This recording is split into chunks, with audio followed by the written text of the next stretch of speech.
The fifth story. Madame Dianore, Reqreth of Messer, Ansaldo, a garden as fair in January as in May. And he by binding himself to pay a great sum of money to a nigromancer, giveth it to her. Her husband grantth her leave to do Messer Ansaldo's pleasure. But he, hearing of the former's generosity, absolveth her of her promise, whereupon the nigromancer in his turn acquitteth Messer Ansaldo of his bond, without willing aught of his. Messer Gentile having by each of the merry company been extolled to the very skies with the highest praise, the king charged Emilia follow on, who confidently, as if eager to speak, began as follows. Dainty dames, none can with reason deny that Messer Gentile wrought magnificently. But if it be sought to say that his magnanimity might not be overpassed, it will not belike be uneath to show that more is possible, as I purpose to set out to you in a little story of mine. In Friuli, a country, though cold, glad with goodly mountains and store of rivers and clear springs, is a city called Udine, wherein was aforetime a fair and noble lady called Madame Dianora, the wife of a wealthy gentleman named Gilberto, who was very debonair and easy of composition.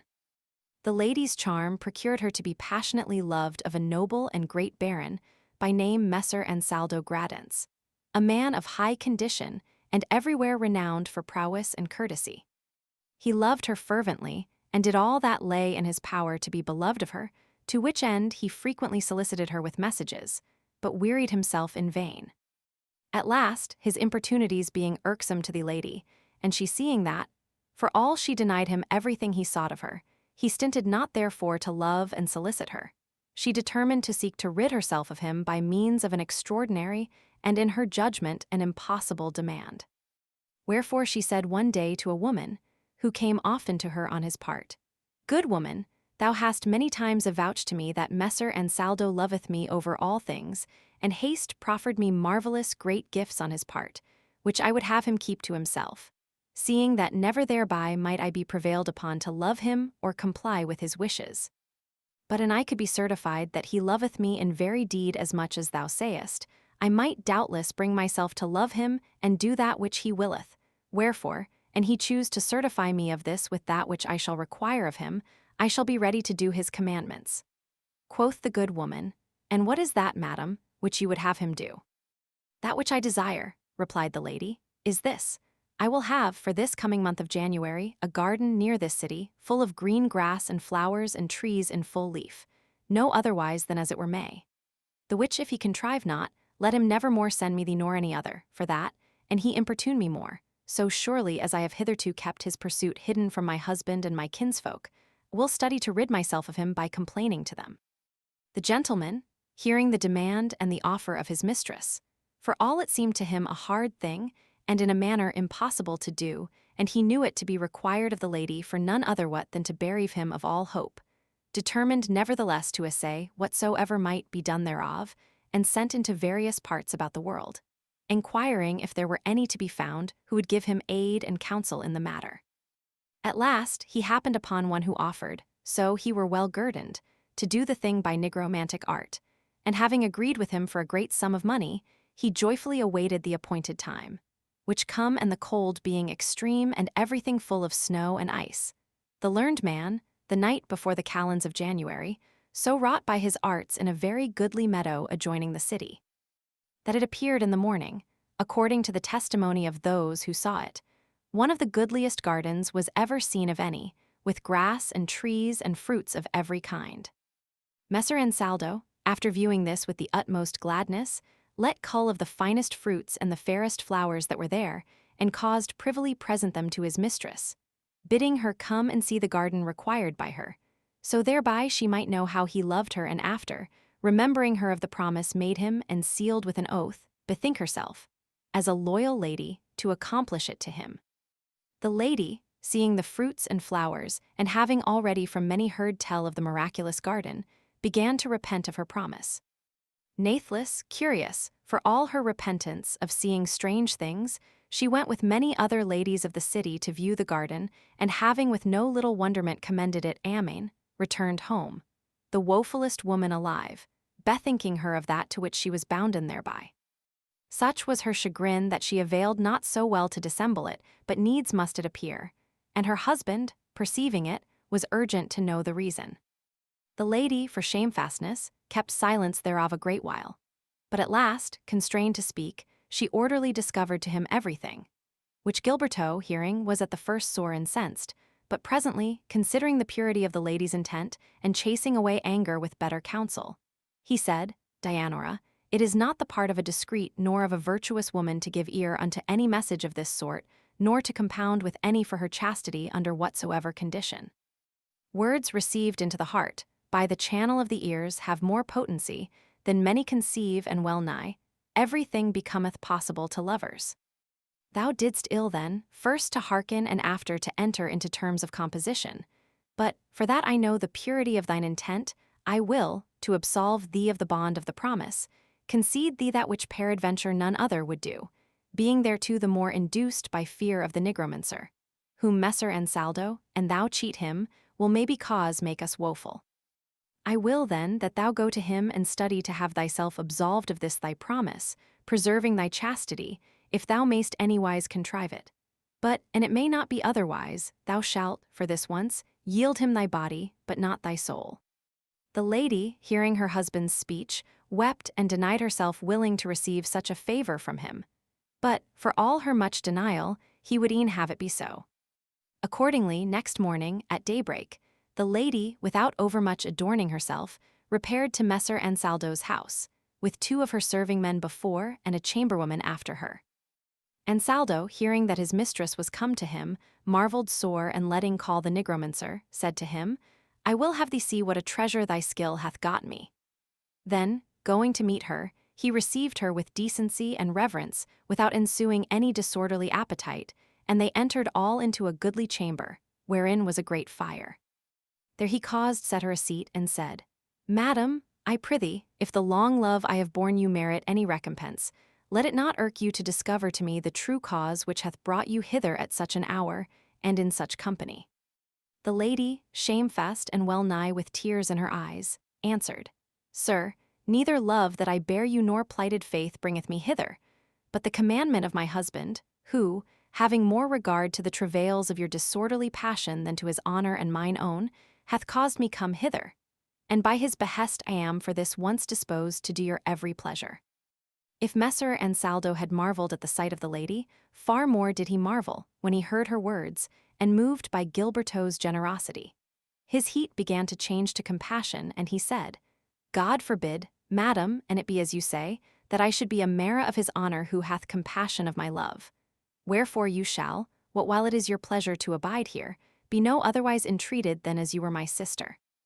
And whenas it shall be agreeable to you, you are free to depart, so but you will render your husband, on my part, those thanks which you shall deem befitting unto courtesy, such as his hath been and have me ever in time to come, for brother and for servant.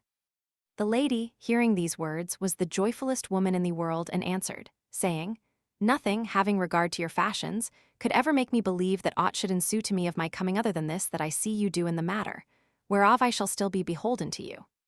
Then, taking leave, she returned, under honorable escort, to Messer Gilberto, and told him that which had passed, of which there came about a very straight and loyal friendship between him and Messer Ansaldo. Moreover, the nigromancer, to whom the gentleman was for giving the promised guerdon, seeing Gilberto's generosity towards his wife's lover, and that of the latter towards the lady, said, God forbid, since I have seen Gilberto liberal of his honor and you of your love, that I should not on like wise be liberal of my hire. Wherefore, knowing it will stand you in good stead, I intend that it shall be yours. At this the gentleman was ashamed, and studied to make him take or all or part. But seeing that he wearied himself in vain, and it pleasing the nigromancer, who had, after 3 days, done away his garden to depart, he commended him to God, and having extinguished from his heart his lustful love for the lady, he abode fired with honorable affection for her. How say you now, lovesome ladies? Shall we prefer the in a manner dead lady, and of his love already cooled for hope forspent, before the generosity of Messer Ansaldo, whose love was more ardent than ever, and who was in a manner fired with new hope, holding in his hands the prey so long pursued? Meseemeth it were folly to pretend that this generosity can be evened with that. The sixth story. King Charles the Old, the victorious, falletheneamored of a young girl, but after, ashamed of his fond, thought honorably marrieth both her and her sister. It were over longsome fully to recount the various discourse that had place among the ladies of who used the greatest generosity, Gilberto or Messer Ansaldo or the nigromancer, in Madame Dianora's affairs. But, after the king had suffered them debate a while, he looked at Fiametta and bade her, telling a story, put an end to their contention, whereupon she, without hesitation, began as follows. Illustrious ladies, I was ever of opinion that, in companies such as ours, it should still be discoursed so much at large, that the over-straightness of intent of the things said be not unto any matter for debate, the which is far more sortable among students in the schools than among us who scarce suffice unto the distaff and the spindle. Wherefore, seeing that you are presently at cross-purposes by reason of the things already said, I, who had in mind a thing may be somewhat doubtful, will leave that be, and tell you a story treating nowise of a man of little account, but of a valiant king, who therein wrought knightly, in nothing attainting his honor. Each one of you must many a time have heard tell of King Charles the Old or First, by whose magnanimous emprise, and after by the glorious victory gained by him over King Manfred, the Ghibellines were expelled from Florence, and the Guelphs returned thither. In consequence of this a certain gentleman, called Messer Neri digli Uberti, departing the city with all his household and much moneys, and being minded to take refuge no otherwhere than under the hand of King Charles, betook himself to Castellamare di Stabia. There, belike a crossbow shot removed from the other habitations of the place, among olive trees and walnuts and chestnuts, wherewith the country aboundeth, he bought him an estate and built thereon a goodly and commodious dwelling house, with a delightsome garden thereby, a middleward which, having great plenty of running water, he made, after our country fashion, a goodly and clear fish pond, and lightly filled it with good store of fish. Whilst he concerned himself to make his garden goodlier every day, it befell that King Charles repaired to Castellamare, to rest himself a while in the hot season, and there hearing tell of the beauty of Messer Neri's garden, he desired to behold it. Hearing, moreover, to whom it belonged, he bethought himself that, as the gentleman was of the party adverse to his own, it behoved to deal the more familiarly with him, and accordingly sent to him to say that he purposed to sup with him privily in his garden that evening, he and 4 companions. This was very agreeable to Messer Neri, and having made magnificent preparation and taken order with his household of that which was to do, he received the king in his fair garden as gladliest he might and knew. The latter, after having viewed and commended all the garden and Messer Neri's house and washed, seated himself at one of the tables, which were set beside the fish pond, and seating Count Guy de Montfort, who was of his company, on one side of him and Messer Neri on the other, commanded other 3, who were come thither with them, to serve according to the order appointed of his host. Thereupon there came dainty meats, and there were wines of the best and costliest, and the ordinance was exceeding goodly and praiseworthy, without noise or annoy whatsoever, the which the king much commended. Footnote 457, a town on the Bay of Naples, near the ruins of Pompeii. Presently, as he sat blithely at meat, enjoying the solitary place, there entered the garden 2 young damsels of maybe 15 years of age, with hair like threads of gold, all ringleted and hanging loose, whereon was a light chaplet of purvink blossoms. Their faces bespoke them rather angels than other what, so delicately fair they were, and they were clad each upon her skin in a garment of the finest linen and white as snow, the which from the waist upward was very straight, and thence hung down in ample folds, pavilion-wise, to the feet. She who came first bore on her left shoulder a pair of hand nets, and in her right hand a long pole, and the other had on her left shoulder a frying pan, and under the same arm a faggot of wood, whilst in her left hand she held a trivet, and in the other a flask of oil and a lighted flambeau. The king, seeing them, marveled and in suspense awaited what this should mean. The damsels came forward modestly, and blushingly did obeisance to him, then, betaking themselves whereas one went down into the fish pond, she who bore the frying pan set it down, and the other things by it, and taking the pole that the other carried, they both entered the water, which came up to their breasts. Meanwhile, one of Messer Neri's servants deftly kindled fire under the trivet, and setting the pan thereon, poured therein oil and waited for the damsels to throw him fish. The latter, the one groping with the pole in those parts, whereas she knew the fish lay hid and the other standing ready with the net, in a short space of time took fish galore, to the exceeding pleasure of the king, who eyed them attentively. Then, throwing some thereof to the servant, who put them in the pan well nigh alive, they proceeded, as they had been lessoned, to take of the finest and cast them on the table before the king and his table fellows. The fish wriggled about the table, to the marvelous diversion of the king, who took of them in his turn and sportively cast them back to the damsels. And on this wise they frolicked a while, till such time as the servant had cooked the fish which had been given him, and which, Messer Neri having so ordered it, were now set before the king, more as a relish than as any very rare and delectable dish. The damsels, seeing the fish cooked and having taken enough, came forth of the water, their thin white garments all clinging to their skins and hiding well nigh naught of their delicate bodies, and passing shamefastly before the king, returned to the house. The latter and the count and the others who served had well considered the damsels, and each inwardly greatly commended them for fair and well-shapen, no less than for agreeable and well-mannered. But above all they pleased the king, who had so intently eyed every part of their bodies, as they came forth of the water, that, had any then pricked him, he would not have felt it. And as he called them more particularly to mind, unknowing who they were, he felt a very fervent desire awaken in his heart to please them, whereby he right well perceived himself to be in danger of becoming enamored, and he took no heed to himself thereagainst. Nor knew he indeed whether of the twain it was the more pleased him, so like in all things was the one to the other. After he had abidden a while in this thought, he turned to Messer Neri and asked him who were the two damsels, to which the gentleman answered, "My lord, these are my daughters born at a birth, whereof the one is called Ginevra the Fair and the other Isata the Blonde." The king commended them greatly and exhorted him to marry them, whereof Messer Neri excused himself, for that he was no more able thereunto. Meanwhile, nothing now remaining to be served of the supper but the fruits, there came the two damsels in very goodly gowns of sendal, with two great silver platters in their hands, full of various fruits, such as the season afforded, and these they set on the table before the king. Which done, they withdrew a little apart and fell to singing a canzonet, whereof the words began thus: "Whereas I'm come, O love, it might not be indeed at length recounted, etc."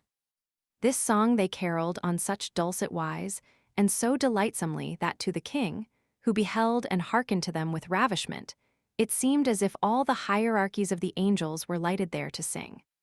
The song sung, they fell on their knees and respectfully craved of him leave to depart, who, albeit their departure was grievous to him, yet with a show of blitheness accorded it to them.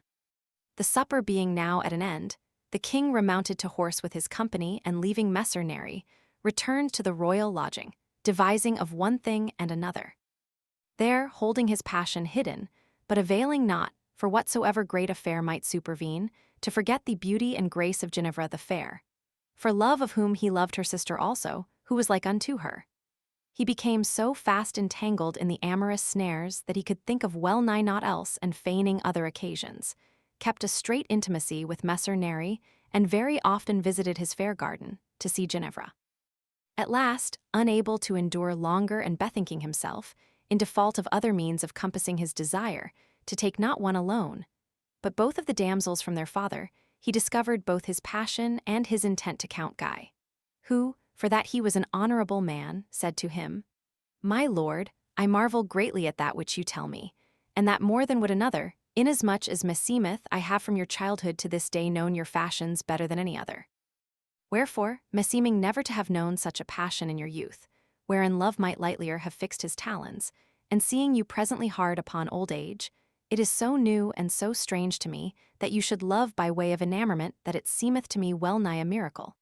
And were it my office to reprove you thereof, I know well that which I should say to you thereanent, having in regard that you are yet with your harness on your back in a kingdom newly gained, amidst a people unknown and full of wiles and treasons, and are all occupied with very grave cares and matters of high moment. Nor have you yet availed to seat yourself, and yet, among such and so many affairs, you have made place for the allurements of love. This is not the fashion of a magnanimous king, nay, but rather that of a pusillanimous boy. Moreover, what is far worse, you say that you are resolved to take his 2 daughters from a gentleman who hath entertained you in his house beyond his means, and who, to do you the more honor, hath shown you these twain in a manner naked, thereby attesting how great is the faith he hath in you, and that he firmly believeth you to be a king, and not a ravening wolf. Again, hath it so soon dropped your memory, that it was the violences done of Manfred to women that opened you the entry into this kingdom. What treason was ever wrought more deserving of eternal punishment than this would be, that you should take from him who hospitably entreateth you his honor and hope and comfort? What would be said of you, and you should do it? You think, maybe, it were a sufficient excuse to say, I did it for that he is a gibbeling. Is this of the justice of kings, that they who resort on such wise to their arms should be entreated after such a fashion, be they who they may? Let me tell you, king, that it was an exceedingly great glory to you to have overcome Manfred, but a far greater one it is to overcome oneself. Wherefore do you, who have to correct others, conquer yourself and curb this appetite, nor offer with such a blot to mar that which you have so gloriously gained. These words stung the king's conscience to the quick, and afflicted him the more inasmuch as he knew them for true. Wherefore, after sundry heavy sighs, he said, Certes, Count, I hold every other enemy, however strong, weak, and eth enough to the well-lessoned warrior to overcome in comparison with his own appetites. Nathless, great as is the travail and inexpressible as is the might it requireth, your words have so stirred me that needs must I, ere many days be past, cause you see by deed that, like as I know how to conquer others, even so do I know how to overcome myself. Nor had many days passed after this discourse, when the king, having returned to Naples, determined, as well to deprive himself of occasion to do dishonorably, as to requite the gentleman the hospitality received from him, to go about, grievous as it was to him to make others possessors of that which he coveted over all for himself, to marry the 2 young ladies, and that not as Messer Neri's daughters, but as his own. Accordingly, with Messer Neri's accord, he dowered them magnificently, and gave Ginevra the fair to Messer Maffi de Palizzi, and Isotta the blonde to Messer Guglielmo della Magna, both noble cavaliers and great barons, to whom with inexpressible chagrin consigning them, he betook himself into Apulia, where with continual fatigues he so mortified the fierceness of his appetite that, having burst and broken the chains of love, he abode free of such passion for the rest of his life. There are some belike who will say that it was a little thing for a king to have married 2 young ladies, and that I will allow. But a great and a very great thing I call it, if we consider that it was a king enamored who did this, and who married to another her whom he loved, without having gotten or taking of his love leaf, or flower, or fruit. On this wise, then, did this magnanimous king, at once magnificently guerdoning the noble gentleman, laudably honoring the young ladies whom he loved and bravely overcoming himself. The 7th story. King Pedro of Arragon, coming to know the fervent love borne him by Lisa, comforth the lovesick maid, and presently marrieth her to a noble young gentleman. Then, kissing her on the brow, he ever after aviousith himself her knight. Fiammetta having made an end of her story, and the manful magnanimity of King Charles having been much commended, albeit there was one lady there who, being a gibbeling, was loath to praise him. Pampinea, by the king's commandment, began thus: There is no one of understanding, worshipful ladies, but would say that which you say of good King Charles, except she bear him ill will for other what. But for that there occurreth to my memory a thing, belike no less commendable than this, done of one his adversary to one of our Florentine damsels, it pleaseth me to relate it to you. At the time of the expulsion of the French from Sicily, one of our Florentines was an apothecary at Palermo, a very rich man called Bernardo Puccini, who had by his wife an only daughter, a very fair damsel and already apt for marriage. Now King Pedro of Aragon, become lord of the island, held high festival with his barons at Palermo, wherein he tilting after the Catalan fashion, it chanced that Bernardo's daughter, whose name was Lisa, saw him running at the ring from a window where she was with other ladies, and he so marvelously pleased her that, looking upon him once and again, she fell passionately in love with him. And the festival ended, and she abiding in her father's house, she could think of nothing but of this her illustrious and exalted love. And what most irked her in this was the consciousness of her own mean condition, which scarce suffered her to cherish any hope of a happy issue. Nathless, she could not therefore bring herself to leave loving the king, albeit, for fear of greater annoy, she dared not discover her passion.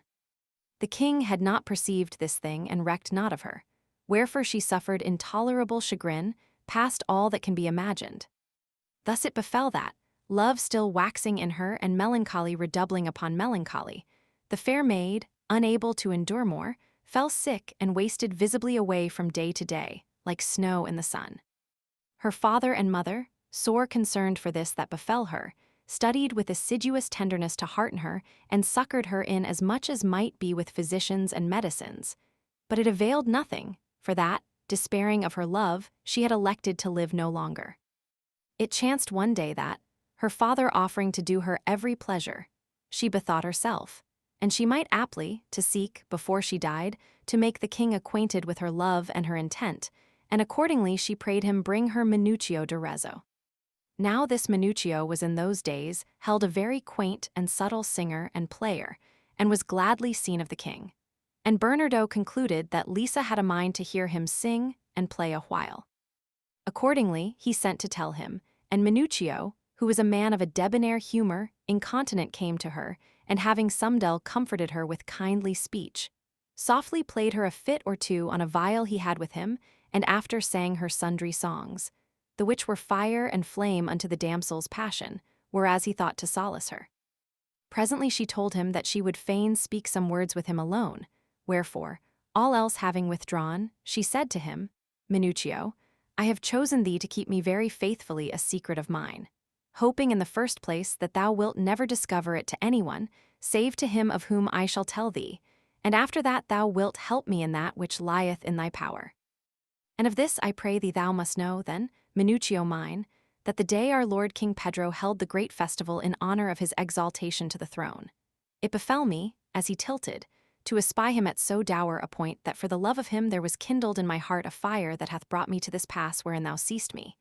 And knowing how ill my love beseemeth to a king, yet availing not, let alone to drive it away,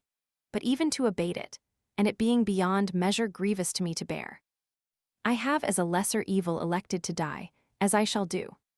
True it is that I should be gone hence cruelly disconsolate, and he first knew it not.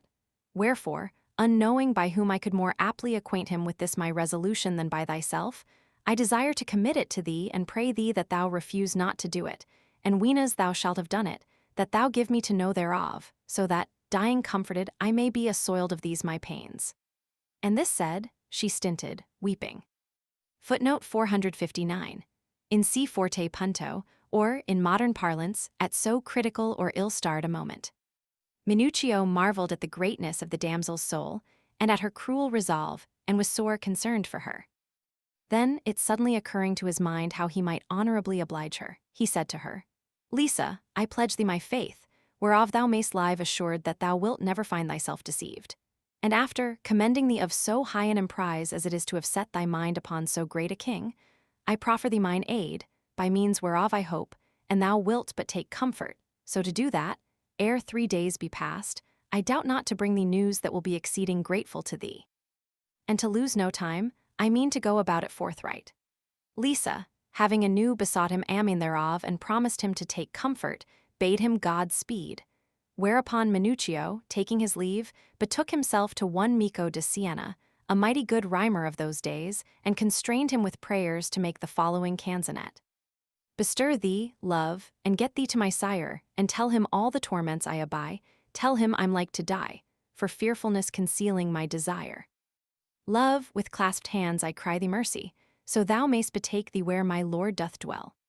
Say that I love and long for him, for lo my heart he hath inflamed so sadly well, yea, for the fire wherewith I'm all aglow, I fear to die nor yet the hour can tell when I shall part from pain so fierce and fell as that which, longing, for his sake I dree in shame and fear. Ah me, for God's sake, cause him know my torment dire. Since first enamored, love, of him I grew, thou hast not given me the heart to dare so much as one poor once my Lord unto my love, and longing plainly to declare. My Lord who maketh me so sore to rue, death, dying thus, were hard to me to bear. Belike indeed, for he is debonair, 'twould not displease him, did he know what pain I feel, and didst thou deign me daring to make known to him my fire. Yet since 'twas not thy pleasure to impart, love, such assurance to me that by glance or sign or writ I might make known my heart unto my lord. For my deliverance I prithee, sweet my master, of thine art get thee to him, and give him souvenance of that fair day, I saw him shield and lance bear with the other knights, and looking more enamored fell so sore my heart thereof doth perish and expire. These words Minuccio forthwith set to a soft and plaintive air, such as the matter thereof required. And on the third day he betook himself to court, where, King Pedro being yet at meat, he was bidden by him sing somewhat to his viol. Thereupon he fell to singing the song aforesaid on such dulcet wise, that all who were in the royal hall appeared men astonied. So still and attent stood they all to hearken, and the king maybe more than the others. Minuccio having made an end of his singing, the king enquired whence came this song that him seemed he had never before heard. My lord, replied the minstrel, it is not yet 3 days since the words were made and the air. The king asked for whom it had been made, and Minuccio answered, I dare not discover it save to you alone. The king, desirous to hear it, as soon as the tables were removed, sent for Minuccio into his chamber, and the latter orderly recounted to him all that he had heard from Lisa. Wherewith Don Pedro was exceeding well pleased, and much commended the damsel, avouching himself resolved to have compassion of so worthful a young lady, and bidding him therefore go comfort her on his part, and tell her that he would without fail come to visit her that day towards vespers. Minuccio, overjoyed to be the bearer of such pleasing news, betook himself incontinent, viol and all, to the damsel, and bespeaking her in private, recounted to her all that had passed, and after sang her the song to his viol. Whereat she was so rejoiced and so content that she straightway showed manifest signs of great amendment, and longingly awaited the hour of vespers, ween as her lord should come, without any of the household knowing or guessing how the case stood. Meanwhile, the king, who was a debonair and generous prince, having sundry times taken thought to the things heard from Minuccio, and very well knowing the damsel and her beauty, waxed yet more pitiful over her, and mounting to horse towards vespers, under color of going abroad for his diversion, betook himself to the apothecary's house, where, having required a very goodly garden which he had to be opened to him, he alighted therein, and presently asked Bernardo what was come of his daughter, and if he had yet married her. My lord, replied the apothecary, she is not married, nay, she hath been and is yet very sick, albeit it is true that since none she hath mended marvellously. The king readily apprehended what this amendment meant, and said, in good sooth, 'twere pity so fair a creature should be yet taken from the world. We would fain go visit her. Accordingly, a little after, he betook himself with Bernardo and 2 companions only to her chamber, and going up to the bed where the damsel, somedel upraised, awaited him with impatience, took her by the hand and said to her, What meaneth this, my mistress? You are young and should comfort other women, yet you suffer yourself to be sick. We would beseech you be pleased, for the love of us, to hearten yourself on such wise that you may speedily be whole again. The damsel, feeling herself touched of his hands whom she loved over all else, albeit she was somewhat shamefast, felt yet such gladness in her heart as she were in paradise, and answered him, as best she might, saying, My lord, my having willed to subject my little strength unto very grievous burdens hath been the cause to me of this mine infirmity, whereof, thanks to your goodness, you shall soon see me quit. The king alone understood the damsel's covert speech, and held her momently of more account. Nay, sundry whiles he inwardly cursed fortune, who had made her daughter unto such a man. Then, after he had tarried with her a while and comforted her yet more, he took his leave. Footnote 460, Salivata sin. Solaced, relieved, or 3, agitated, troubled. This humanity of the king was greatly commended, and attributed for great honor to the apothecary and his daughter, which latter abode as well pleased as ever was woman of her lover, and sustained of better hope, in a few days recovered and became fairer than ever. When she was whole again, the king, having taken counsel with the queen of what return he should make her for so much love, mounting one day to horse with many of his barons, repaired to the apothecary's house, and entering the garden, let call Master Bernardo and his daughter. Then, the queen presently coming thither with many ladies, and having received Lisa among them, they fell to making wonder merry. After a while, the king and queen called Lisa to them, and the former said to her, "Noble damsel, the much love you have borne us hath gotten you a great honor from us, wherewith we would have you for the love of us be content. To wit, that, since you are apt for marriage, we would have you take him to husband whom we shall bestow on you, purposing, notwithstanding this, to call ourselves still your knight, without desiring aught from you of so much love but one sole kiss."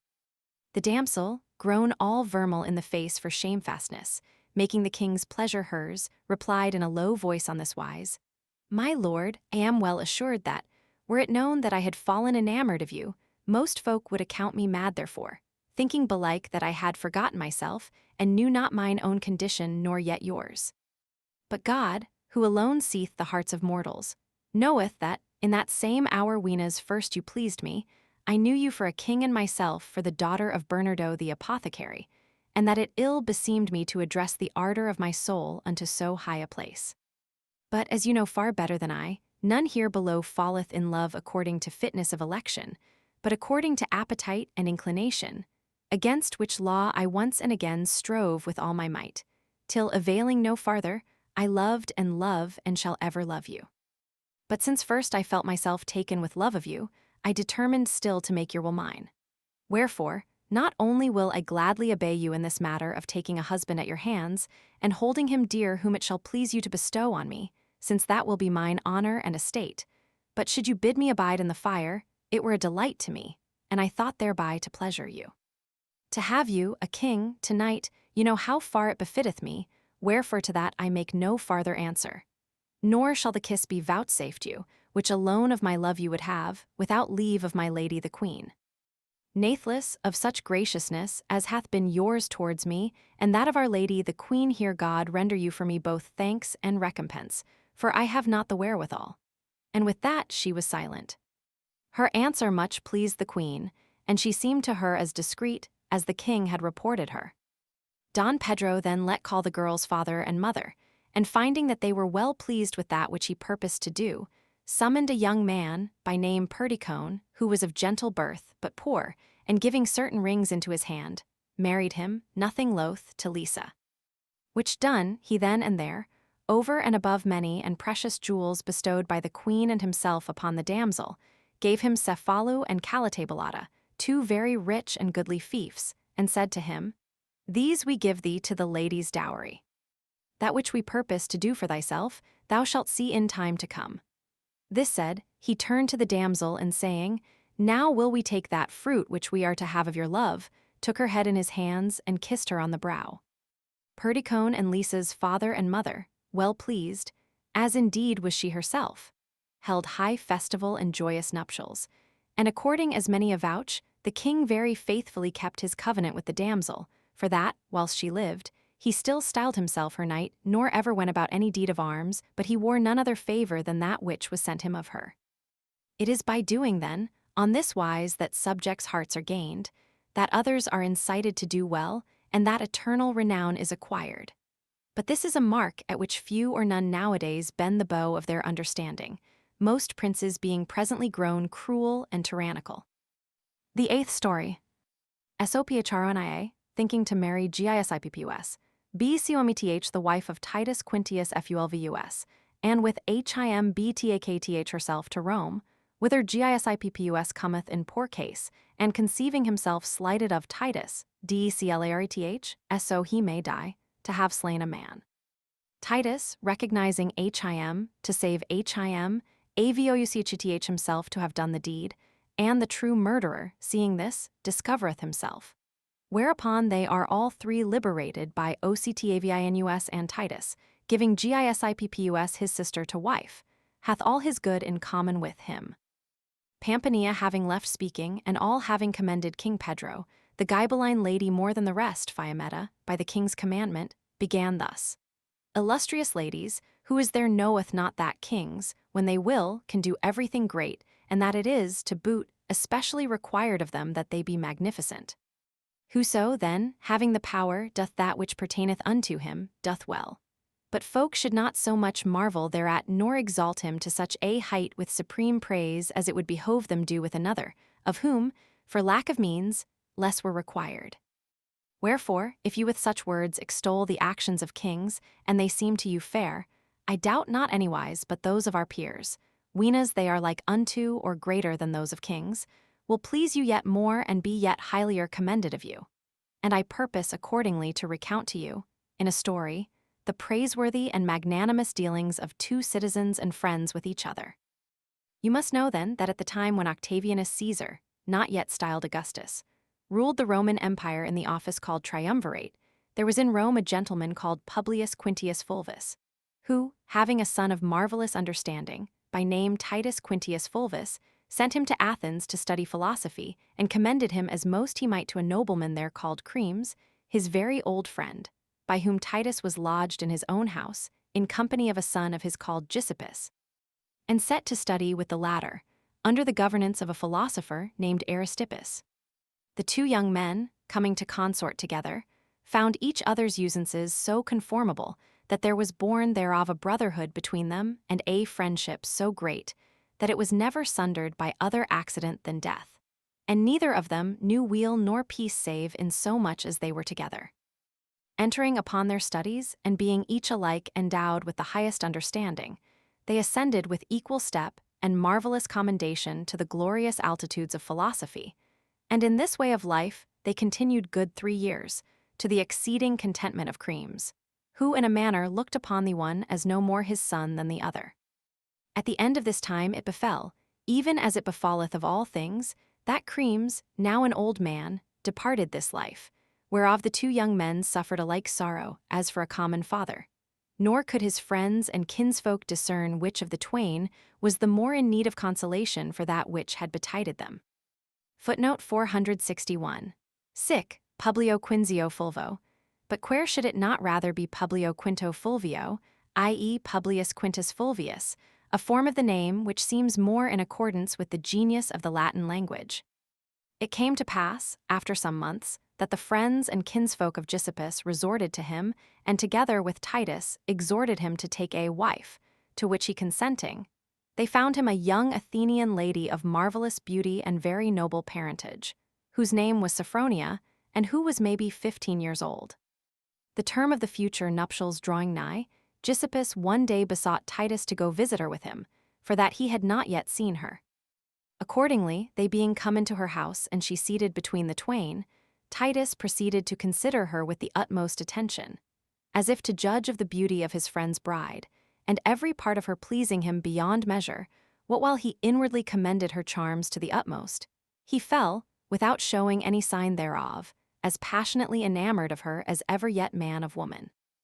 After they had been with her a while, they took their leave and returned home, where Titus, betaking himself alone into his chamber, fell a-thinking of the charming damsel and grew the more enkindled the more he enlarged upon her in thought. Which perceiving, he fell to saying in himself, after many ardent sighs, Alack, the wretchedness of thy life, Titus! Where and on what settest thou thy mind, and thy love and thy hope? Knowest thou not that it behoveth thee, as well for the kindness received from Cremes and his family, as for the entire friendship that is between thee and Giuseppus, whose bride she is, to have yonder damsel in such respect as a sister? Whom then lovest thou? Whither lettest thou thyself be carried away by delusive love, whither by fallacious hope? Open the eyes of thine understanding and recollect thyself, wretch that thou art. Give place to reason, curb thy carnal appetite, temper thine unhallowed desires, and direct thy thoughts unto otherwhat. Gainstand thy lust in this its beginning, and conquer thyself, whilst it is yet time. This thou wouldst have is unseemly, nay, it is dishonorable.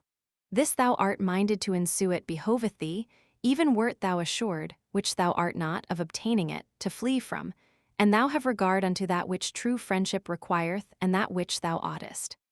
What then wilt thou do, Titus? Thou wilt leave this unseemly love, and thou wouldst do that which behoveth. Then, remembering him of Sophronia and going over to the contrary, he denounced all that he had said, saying, The laws of love are of greater puissance than any others. They annul even the divine laws, let alone those of friendship.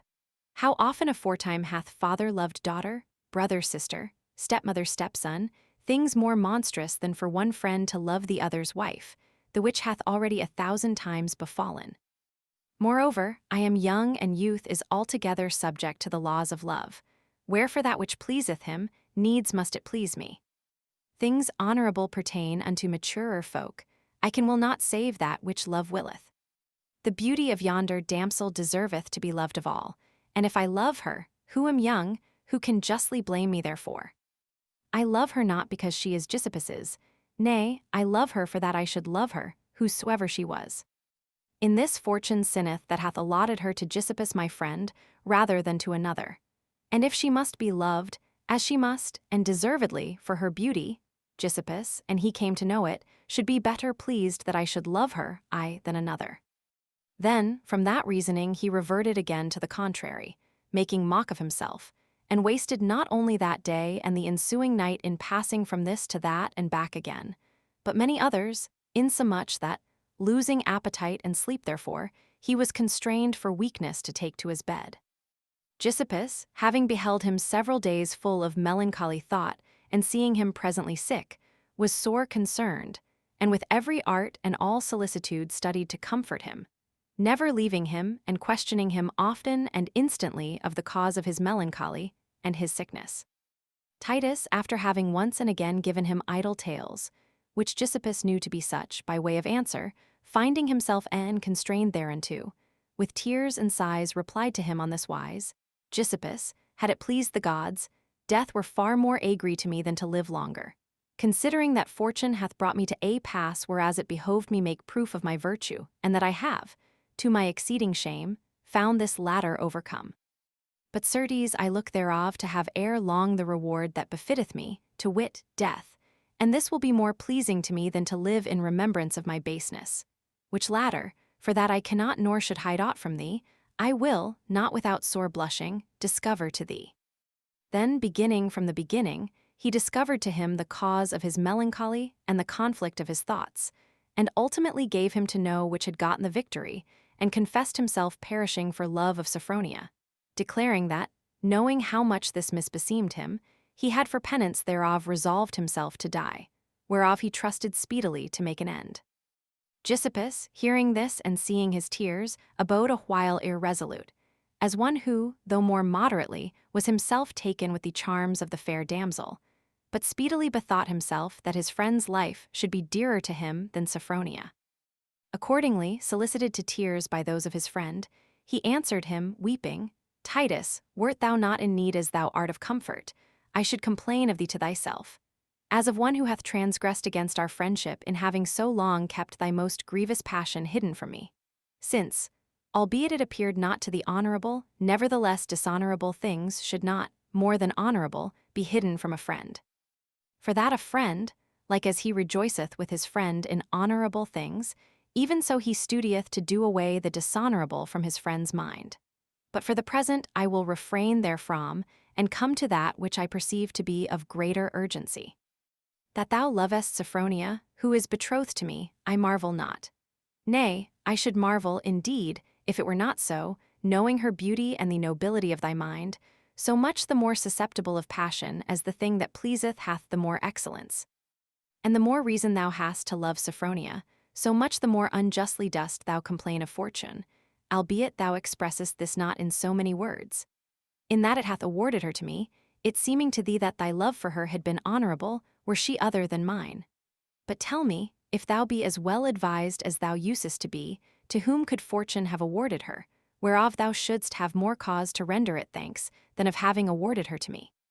Whoso else had had her, how honorable soever thy love had been, had liefer loved her for himself than for thee, a thing which thou shouldst not fear from me, and thou hold me a friend such as I am to thee, for that I mind me not, since we have been friends, to have ever had aught that was not as much thine as mine. Now, were the matter so far advanced that it might not be otherwise, I would do with her as I have done with my other possessions. But it is yet at such a point that I can make her thine alone. And I will do so, for that I know not why my friendship should be dear to thee, if, in respect of a thing that may honorably be done, I knew not of a desire of mine to make thine. True it is that Sophronia is my promised bride, and that I loved her much, and looked with great joyance for my nuptials with her. But since thou, being far more understanding than I, with more ardor desirest so dear a thing as she is, live assured that she shall enter my chamber, not as my wife, but as thine. Wherefore leave thought-taking, put away melancholy, call back thy lost health and comfort and allegresse, and from this time forth expect with blitheness the reward of thy love, far worthier than was mine. When Titus heard Giuseppus speak thus, the more the flattering hopes given him of the latter afforded him pleasure, so much the more did just reason inform him with shame, showing him that, the greater was Giuseppus his liberality, the more unworthy it appeared of himself to use it. Wherefore, without giving over weeping, he with difficulty replied to him thus: Giuseppus, thy generous and true friendship very plainly showeth me that which it pertaineth unto mine to do. God forfend that her, whom he hath bestowed upon thee as upon the worthier, I should receive from thee for mine. Had he judged it fitting that she should be mine, nor thou nor others can believe that he would ever have bestowed her on thee. Use, therefore, joyfully thine election and discreet counsel and his gifts, and leave me to languish in the tears, which, as to one undeserving of such a treasure, he hath prepared unto me, and which I will either overcome. And that will be dear to thee, or they will overcome me, and I shall be out of pain. Titus, rejoined Giuseppus, and our friendship might accord me such license that I should enforce thee to ensue a desire of mine, and if it may avail to induce thee to do so, it is in this case that I mean to use it to the utmost, and if thou yield not to my prayers with a good grace, I will, with such violence as it behoveth us use for the weal of our friends, procure that Sophronia shall be thine. I know how great is the might of love, and that, not once, but many a time, it hath brought lovers to a miserable death. Nay, unto this I see thee so near that thou canst neither turn back nor avail to master thy tears, but proceeding thus wouldst pine and die, whereupon I, without any doubt, should speedily follow after. If then I love thee not for other what, thy life is dear to me, so I myself may live. Sophronia, therefore, shall be thine, for that thou couldst not lightly find another woman who would so please thee, and as I shall easily turn my love unto another, I shall thus have contented both thyself and me. I should not, peradventure, be so free to do this, were wives as scarce and as uneath to find as friends, however, as I can very easily find me another wife, but not another friend, I had liefer. I will not say lose her, for that I shall not lose her, giving her to thee, but shall transfer her to another and a better self, but transfer her than lose thee. Wherefore, if my prayers avail aught with thee, I beseech thee put away from thee this affliction, and comforting at once thyself and me. Address thee with good hope to take that joyance which thy fervent love desireth of the thing beloved. Although Titus was ashamed to consent to this, namely, that Sophronia should become his wife, and on this account held out yet a while, nevertheless, love on the one hand drawing him and Giuseppus his exhortations on the other urging him, he said, Look you, Giuseppus, I know not which I can say I do most, my pleasure or thine, in doing that whereof thou prayest me, and which thou tellest me is so pleasing to thee, and since thy generosity is such that it overcometh my just shame, I will e'en do it. But of this thou mayst be assured that I do it as one who knoweth himself to receive of thee, not only the beloved lady, but with her his life. The gods grant, and it be possible, that I may yet be able to show thee, for thine honor and thy weal, how grateful to me is that which thou, more pitiful for me than I for myself, dost for me. These things said, Titus, quoth Giuseppus, in this matter, and we would have it take effect, meseemeth this course is to be held. As thou knowest, Sophronia, after long treaty between my kinsfolk and hers, is become my affianced bride.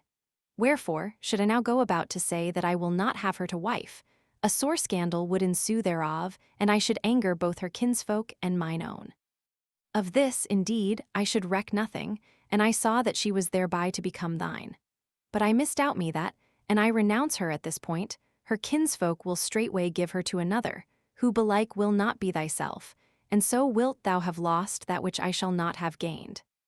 Wherefore meseemeth well, and thou be content, that I follow on with that which I have begun and bring her home as mine and hold the nuptials, and thou mayst after, as we shall know how to contrive, privily lie with her as with thy wife.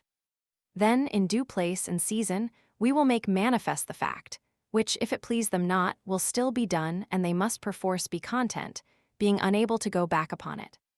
The device pleased Titus, wherefore Giuseppus received the lady into his house, as his, Titus being by this recovered and in good case. And after holding high festival, the night being come, the ladies left the new-married wife in her husband's bed and went their ways.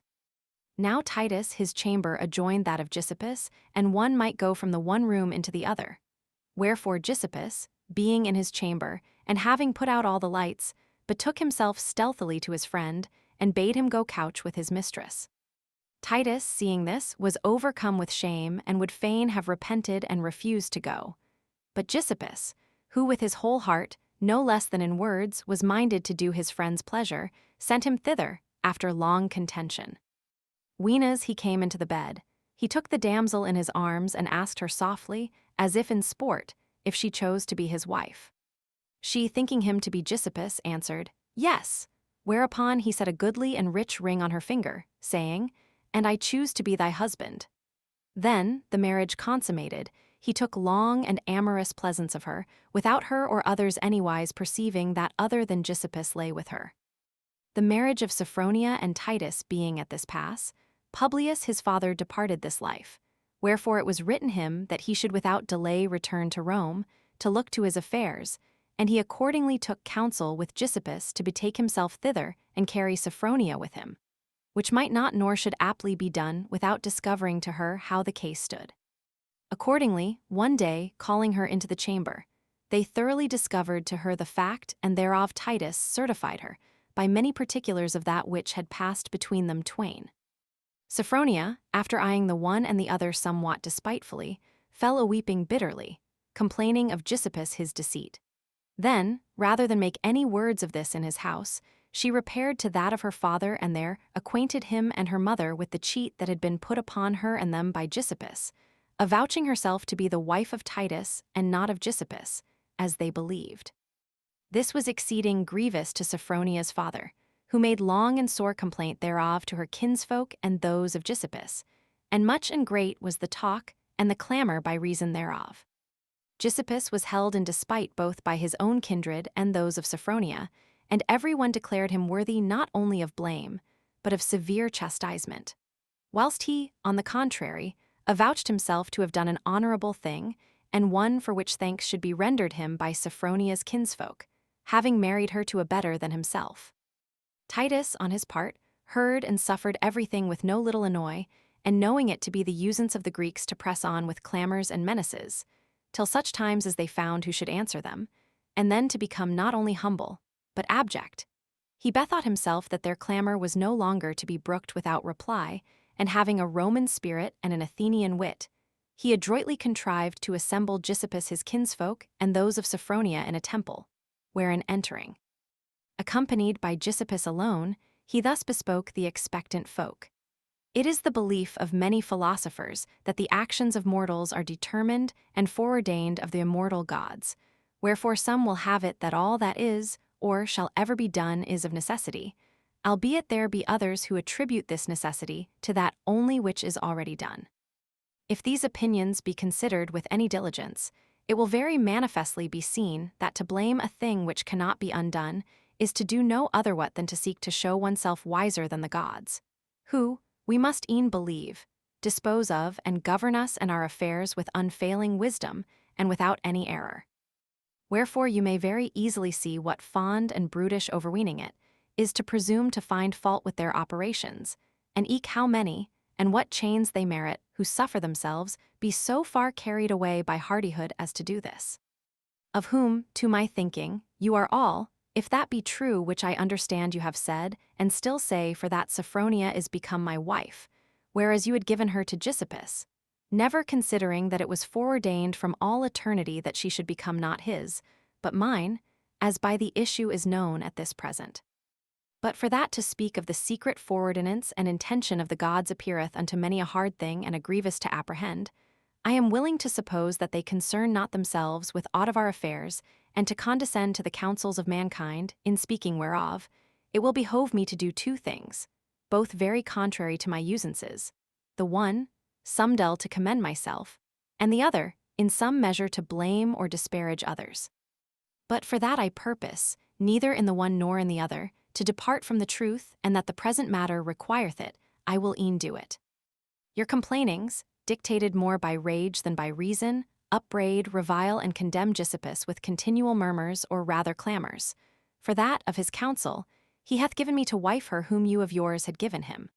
Whereas I hold that he is supremely to be commended therefore, and that for two reasons, the one, for that he hath done that which a friend should do, and the other, for that he hath in this wrought more discreetly than did you.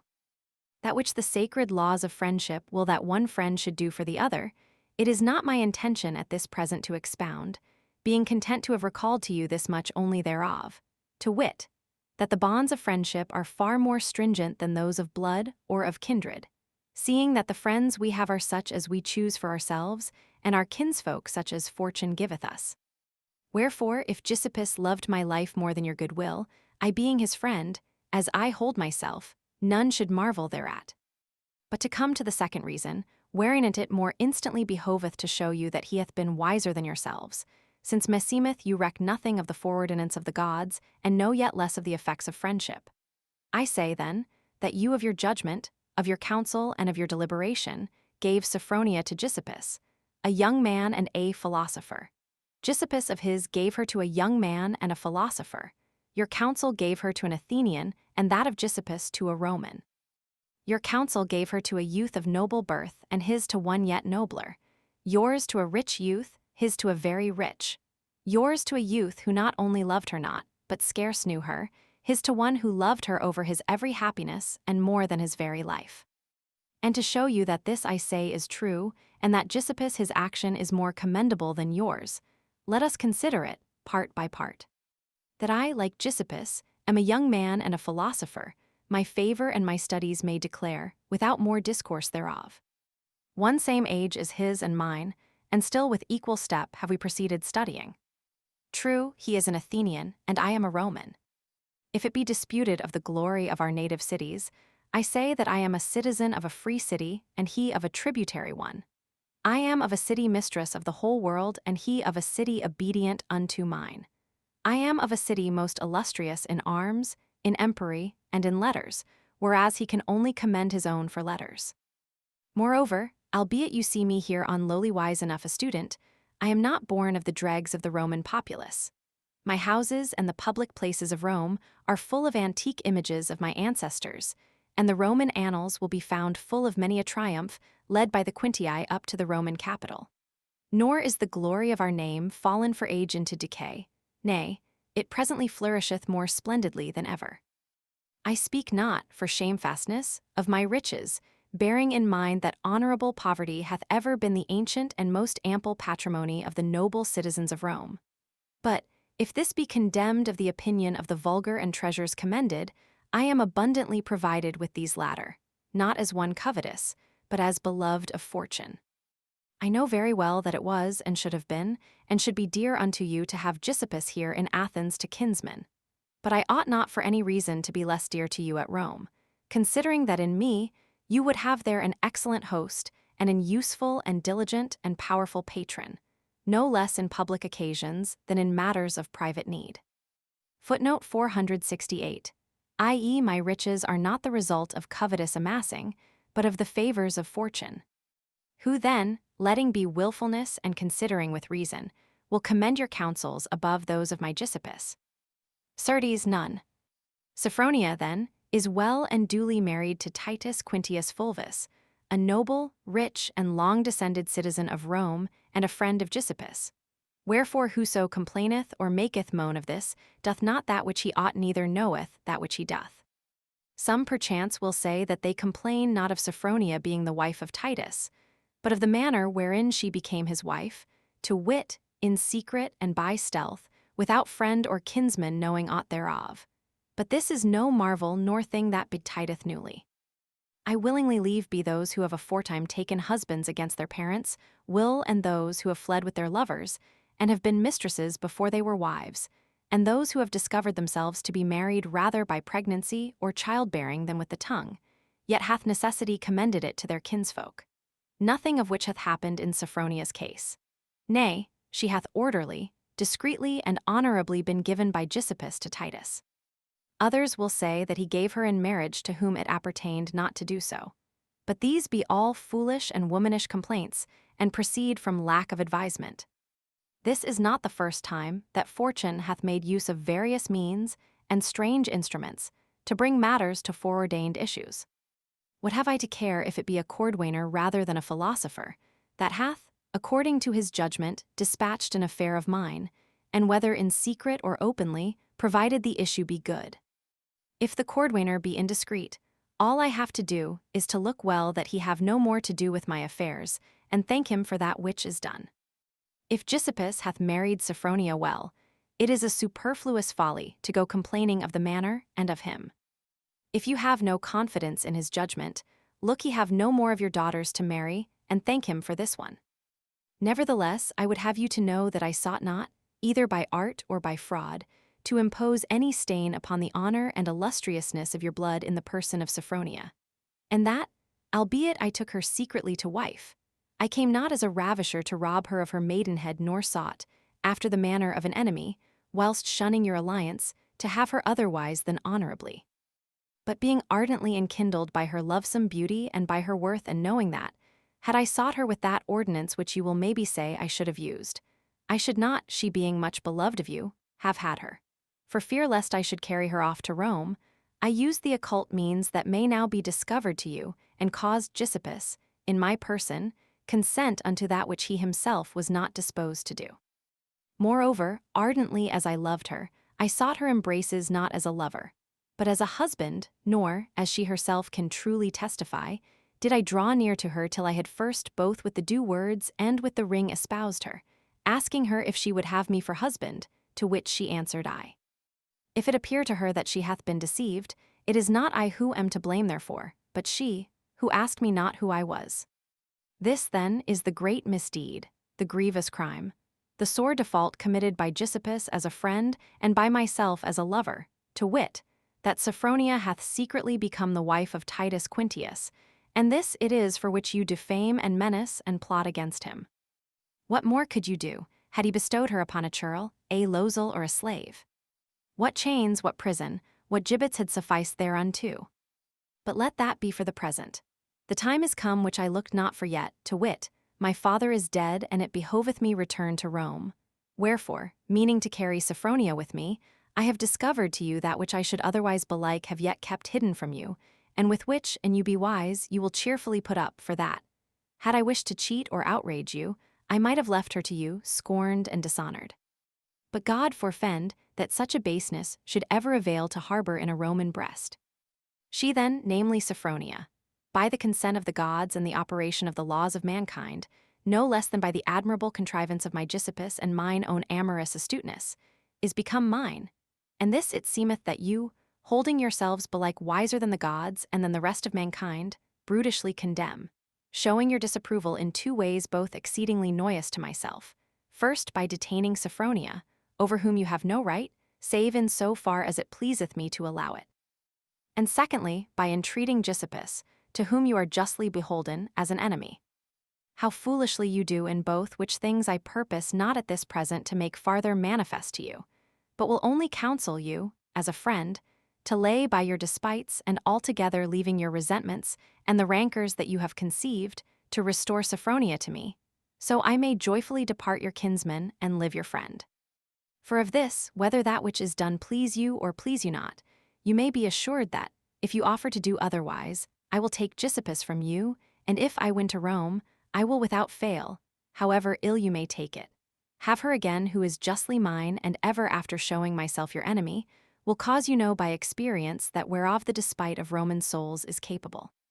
Titus, having thus spoken, rose to his feet, with a countenance all disordered for anger, and taking Giuseppus by the hand, went forth of the temple, shaking his head threateningly, and showing that he recked little of as many as were there. The latter, in part reconciled by his reasonings to the alliance and desirous of his friendship, and in part terrified by his last words, of one accord determined that it was better to have him for a kinsman, since Giuseppus had not willed it, than to have lost the latter to kinsmen and gotten the former for an enemy. Accordingly, going in quest of Titus, they told him that they were willing that Sophronia should be his, and to have him for a dear kinsman and Giuseppus for a dear friend. Then, having mutually done each other such honors and courtesies as beseem between kinsmen and friends, they took their leaves and sent Sophronia back to him. She, like a wise woman, making a virtue of necessity, readily transferred to Titus the affection she bore Giuseppus, and repaired with him to Rome, where she was received with great honor. Meanwhile, Giuseppus abode in Athens, held in little esteem of well-nigh all, and no great while after, through certain intestine troubles, was, with all those of his house, expelled from Athens in poverty and misery, and condemned to perpetual exile. Finding himself in this case and being grown not only poor, but beggarly, he betook himself, as least ill he might, to Rome, to essay if Titus should remember him. There, learning that the latter was alive and high in favor with all the Romans and inquiring for his dwelling place, he stationed himself before the door and there abode till such time as Titus came, to whom, by reason of the wretched plight wherein he was, he dared not say a word, but studied to cause himself be seen of him, so he might recognize him and let call him to himself. Wherefore Titus passed on, and Giuseppus, conceiving that he had seen and shunned him, and remembering him of that which himself had done for him aforetime, departed, despiteful and despairing. It being by this night, and he fasting and penniless, he wandered on unknowing whither, and more desirous of death than of other what, and presently happened upon a very desert part of the city, where, seeing a great cavern, he addressed himself to abide the night there, and presently, forspent with long weeping, he fell asleep on the naked earth and ill in case. To this cavern two, who had gone a-thieving together that night, came towards morning, with the booty they had gotten, and falling out over the division, one, who was the stronger, slew the other and went away. Giuseppus had seen and heard this, and him seemed he had found a way to the death so sore desired of him, without slaying himself. Wherefore he abode without stirring, till such time as the sergeants of the watch, who had by this gotten wind of the deed, came thither and laying furious hands of him, carried him off prisoner. Giuseppus, being examined, confessed that he had murdered the man nor had since availed to depart the cavern. Whereupon the praetor, who was called Marcus Varro, commanded that he should be put to death upon the cross, as the usance then was. Now Titus was by chance come at that juncture to the praetorium, and looking the wretched condemned man in the face, and hearing why he had been doomed to die, suddenly knew him for Giuseppus. Whereupon, marveling at his sorry fortune, and how he came to be in Rome and desiring most ardently to succor him, but seeing no other means of saving him than to accuse himself and thus excuse him, he thrust forward in haste and cried out, saying, Marcus Varro, call back the poor man whom thou hast condemned, for that he is innocent. I have enough offended against the gods with one crime, in slaying him whom thine officer found this morning dead, without willing presently to wrong them with the death of another innocent. Varro marveled, and it irked him that all the praetorium should have heard him. But being unable, for his own honor's sake, to forbear from doing that which the laws commanded, he caused bring back Giuseppus, and in the presence of Titus said to him, How camest thou to be so mad that, without suffering any torture, thou confessedst to that which thou didst not, it being a capital matter? Thou declaredst thyself to be he who slew the man yesternight, and now this man cometh and saith that it was not thou, but he that slew him. Giuseppus looked, and seeing that it was Titus, perceived full well that he did this to save him, as grateful for the service aforetime received from him. Wherefore, weeping for pity, Varro, quoth he, Indeed it was I slew him, and Titus his solicitude for my safety is now too late. Titus, on the other hand, said, Praetor, do as thou seest. This man is a stranger and was found without arms beside the murdered man, and thou mayst see that his wretchedness giveth him occasion to wish to die. Wherefore do thou release him and punish me, who have deserved it. Varro marveled at the insistence of these two, and beginning now to presume that neither of them might be guilty, was casting about for a means of acquitting them, when behold, up came a youth called Publius Ambustus, a man of notorious ill life, and known to all the Romans for an arrant rogue, who had actually done the murder, and knowing neither of the twain to be guilty of that whereof each accused himself. Such was the pity that overcame his heart for the innocence of the two friends that, moved by supreme compassion, he came before Varro and said, Praetor, my fates impel me to solve the grievous contention of these twain, and I know not what God within me spurreth and importuneth me to discover to thee my sin. Know then that neither of these men is guilty of that, whereof each accuseth himself. I am verily he who slew yonder man this morning towards daybreak, and I saw this poor wretch asleep there. What while I was in act to divide the booty gotten with him, whom I slew. There is no need for me to excuse Titus. His renown is everywhere manifest, and everyone knoweth him to be no man of such a condition. Release him, therefore, and take of me that forfeit which the laws impose on me. By this Octavianus had notice of the matter, and causing all three be brought before him, desired to hear what cause had moved each of them to seek to be the condemned man. Accordingly, each related his own story, whereupon Octavianus released the two friends, for that they were innocent, and pardoned the other for the love of them. Thereupon Titus took his Giuseppus, and first reproaching him sore for lukewarmness and diffidence, rejoiced in him with marvelous great joy, and carried him to his house, where Sophronia with tears of compassion received him as a brother. Then, having a while recruited him with rest and refreshment, and reclothed him, and restored him to such a habit as sorted with his worth and quality, he first shared all his treasures and estates in common with him, and after gave him to wife a young sister of his, called Fulvia, saying, Giuseppus, henceforth it resteth with thee whether thou wilt abide here with me, or return with everything I have given thee into Achaia.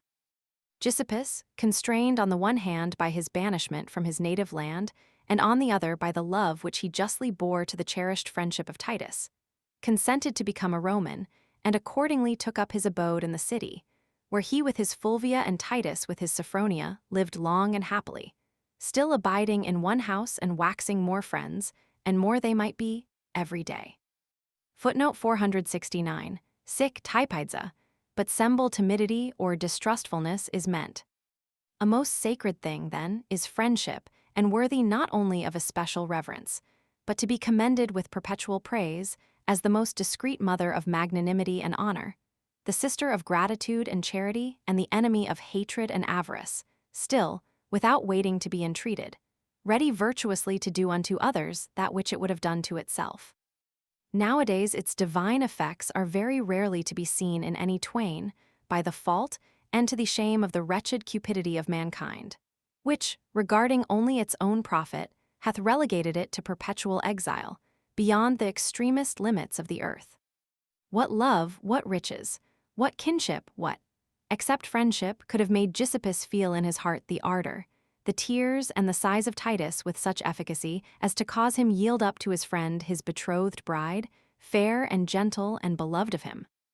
What laws, what menaces, what fears could have enforced the young arms of Giuseppus to abstain, in solitary places and in dark, nay, in his very bed, from the embraces of the fair damsel, she mayhap by times inviting him, had friendship not done it? What honors, what rewards, what advancements, what indeed but friendship could have made Giuseppus reck not of losing his own kinsfolk and those of Sophronia, nor of the unmannerly clamors of the populace, nor of scoffs and insults, so that he might pleasure his friend? On the other hand, what but friendship could have prompted Titus, weenas he might fairly have feigned not to see, unhesitatingly to compass his own death, that he might deliver Giuseppus from the cross to which he had of his own motion procured himself to be condemned? What else could have made Titus, without the least demur, so liberal in sharing his most ample patrimony with Giuseppus, whom fortune had bereft of his own? What else could have made him so forward to vouchsafe his sister to his friend, albeit he saw him very poor and reduced to the extreme of misery? Let men, then, covet a multitude of comrades, troops of brethren and children galore, and add, by dint of moneys, to the number of their servitors, considering not that every one of these, who and whatsoever he may be, is more fearful of every least danger of his own than careful to do away the great from father or brother or master, whereas we see a friend do altogether the contrary. The ninth story. Saladin, in the disguise of a merchant, is honorably entertained by MESSER TORLLO 500 ISTRIA. WHO, presently undertaking the crusade, APPOINTTH his wife a term for her marrying again. He is taken and cometh, by his skill in training HAWKS, under the notice of the Soldan, who knoweth HIM again and discovering himself to him, ENTRATTH HIM with the utmost honor. Then, Torello falling sick for languishment, He is by magical art transported in one night to Pavia, where, being recognized by his wife At the bride feast held for her marrying again, he returneth with her to his own house. Philomela having made an end of her discourse, and the magnificent gratitude of Titus having been of all alike commended, the king reserving the last place unto Dioneo, proceeded to speak thus. Assuredly, lovesome ladies, Philomela speaketh sooth in that which she saith of friendship, and with reason complaineth, in concluding her discourse, of its being so little in favor with mankind. If we were here for the purpose of correcting the defaults of the age, or even of reprehending them, I might ensue her words with a discourse at large upon the subject. But for that we aim at other what, it hath occurred to my mind to set forth to you, in a story belike somewhat overlong,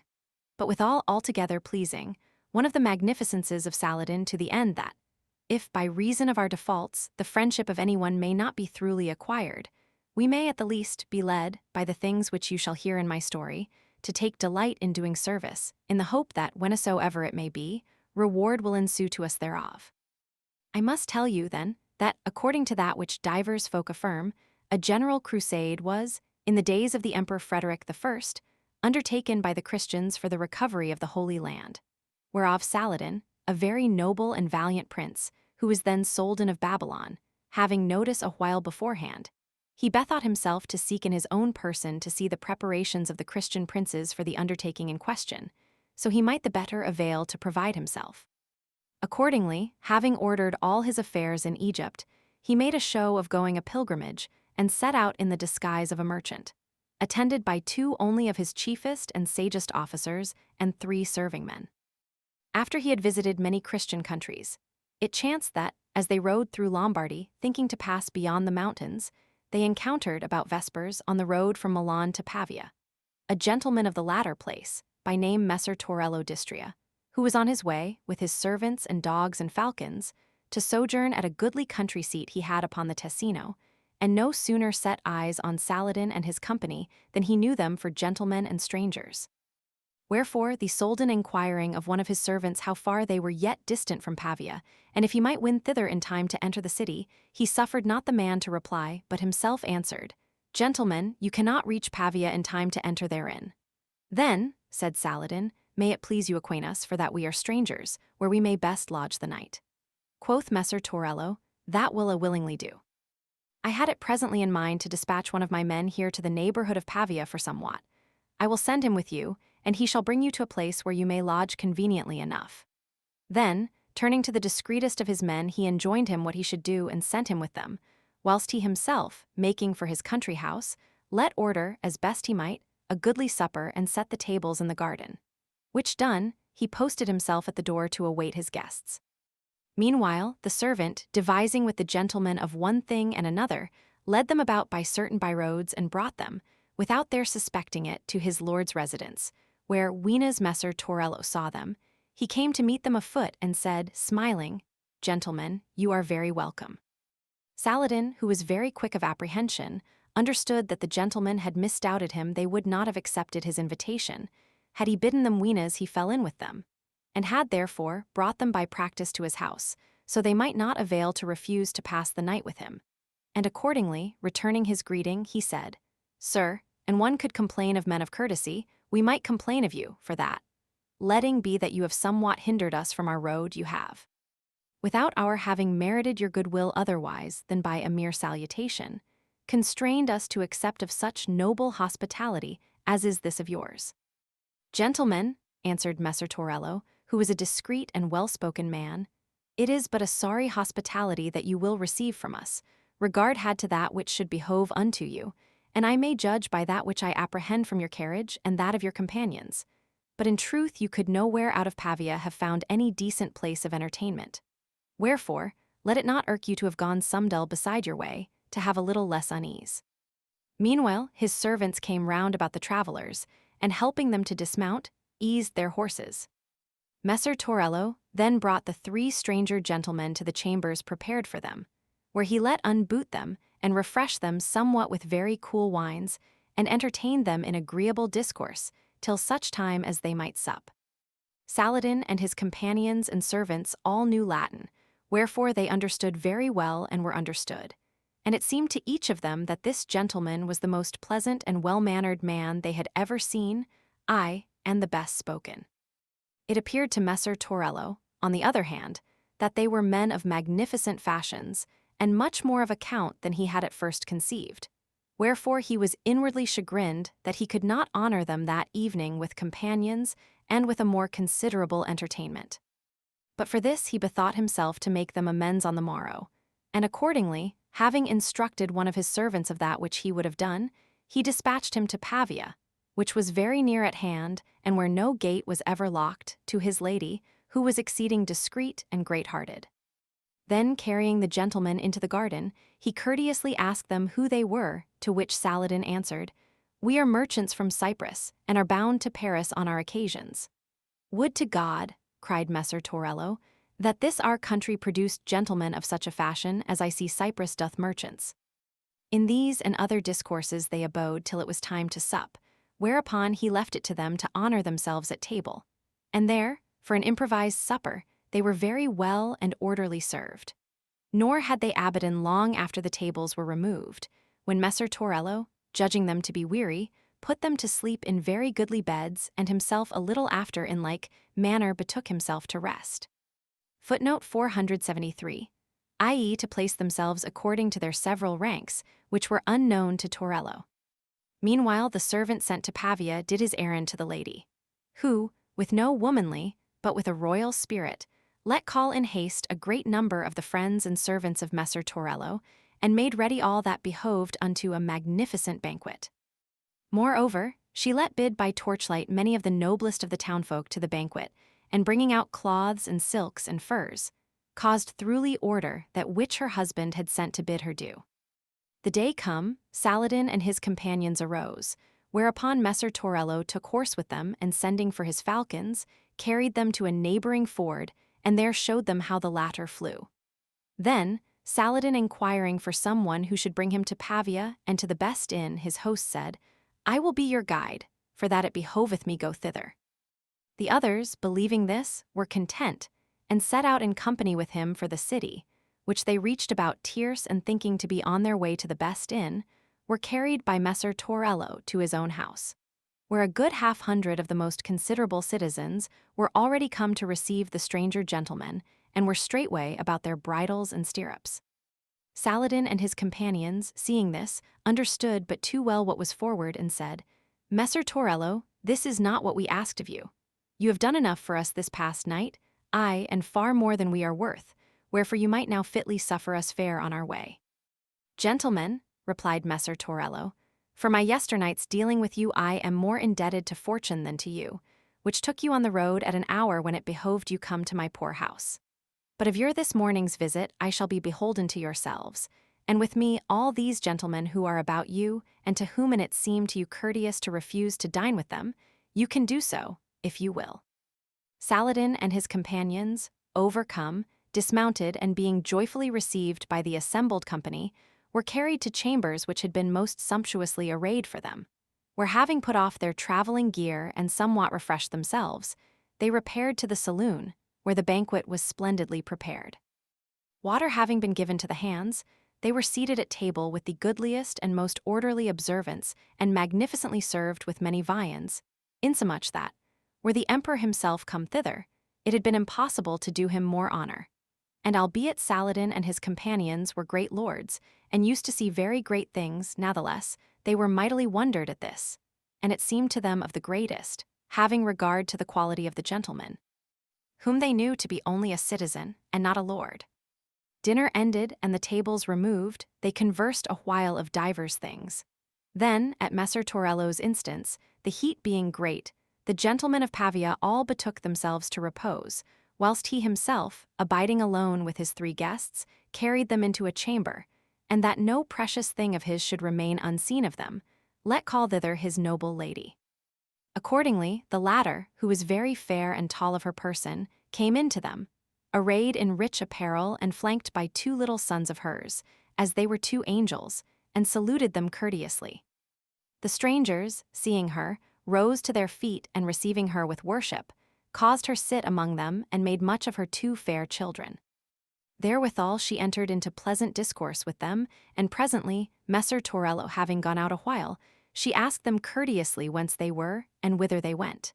To which they made answer even as they had done to her husband. Whereupon quoth she, with a blithe air, Then see I that my womanly advisement will be useful. Wherefore I pray you, of your especial favor, refuse me not, neither disdain a slight present, which I shall cause bring you, but accept it, considering that women, of their little heart, give little things, and regarding more the good will of the giver than the value of the gift. Then, letting fetch them each 2 gowns, one lined with silk and the other with miniver, no wise citizens' clothes nor merchants, but fit for great lords to wear, and 3 doublets of sendal and linen breeches to match, she said, Take these. I have clad my lord in gowns of the like fashion, and the other things, for all they are little worth, may be acceptable to you, considering that you are far from your ladies and the length of the way you have traveled, and that which is yet to travel, and that merchants are proper men and nice of their persons.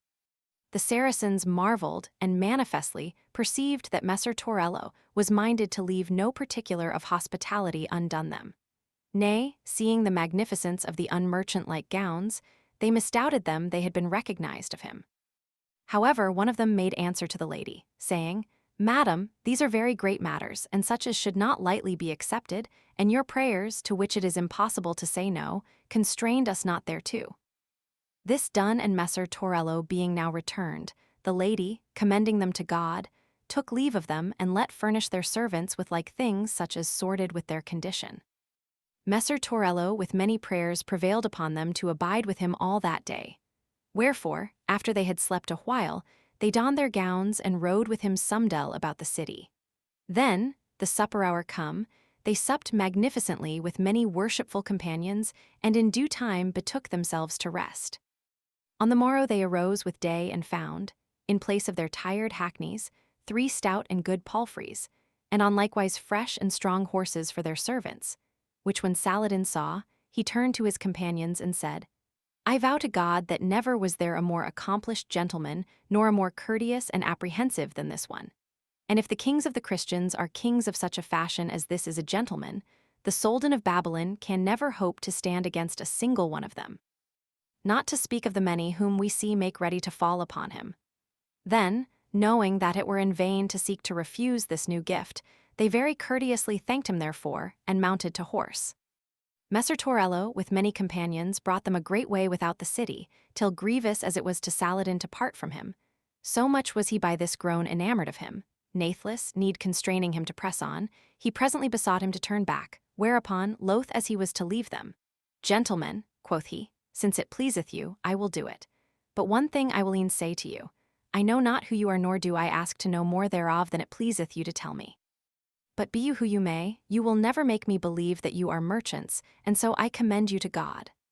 Saladin, having by this taken leave of all Messer Torello's companions, replied to him, saying, Sir, we may yet chance to let you see somewhat of our merchandise, whereby we may confirm your belief. Meantime, God be with you.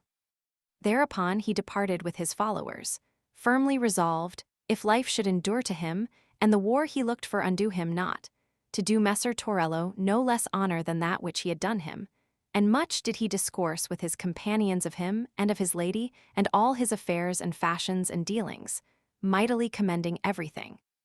Then, after he had, with no little fatigue, visited all the West, he took ship with his companions and returned to Alexandria, where, being now fully informed, he addressed himself to his defense.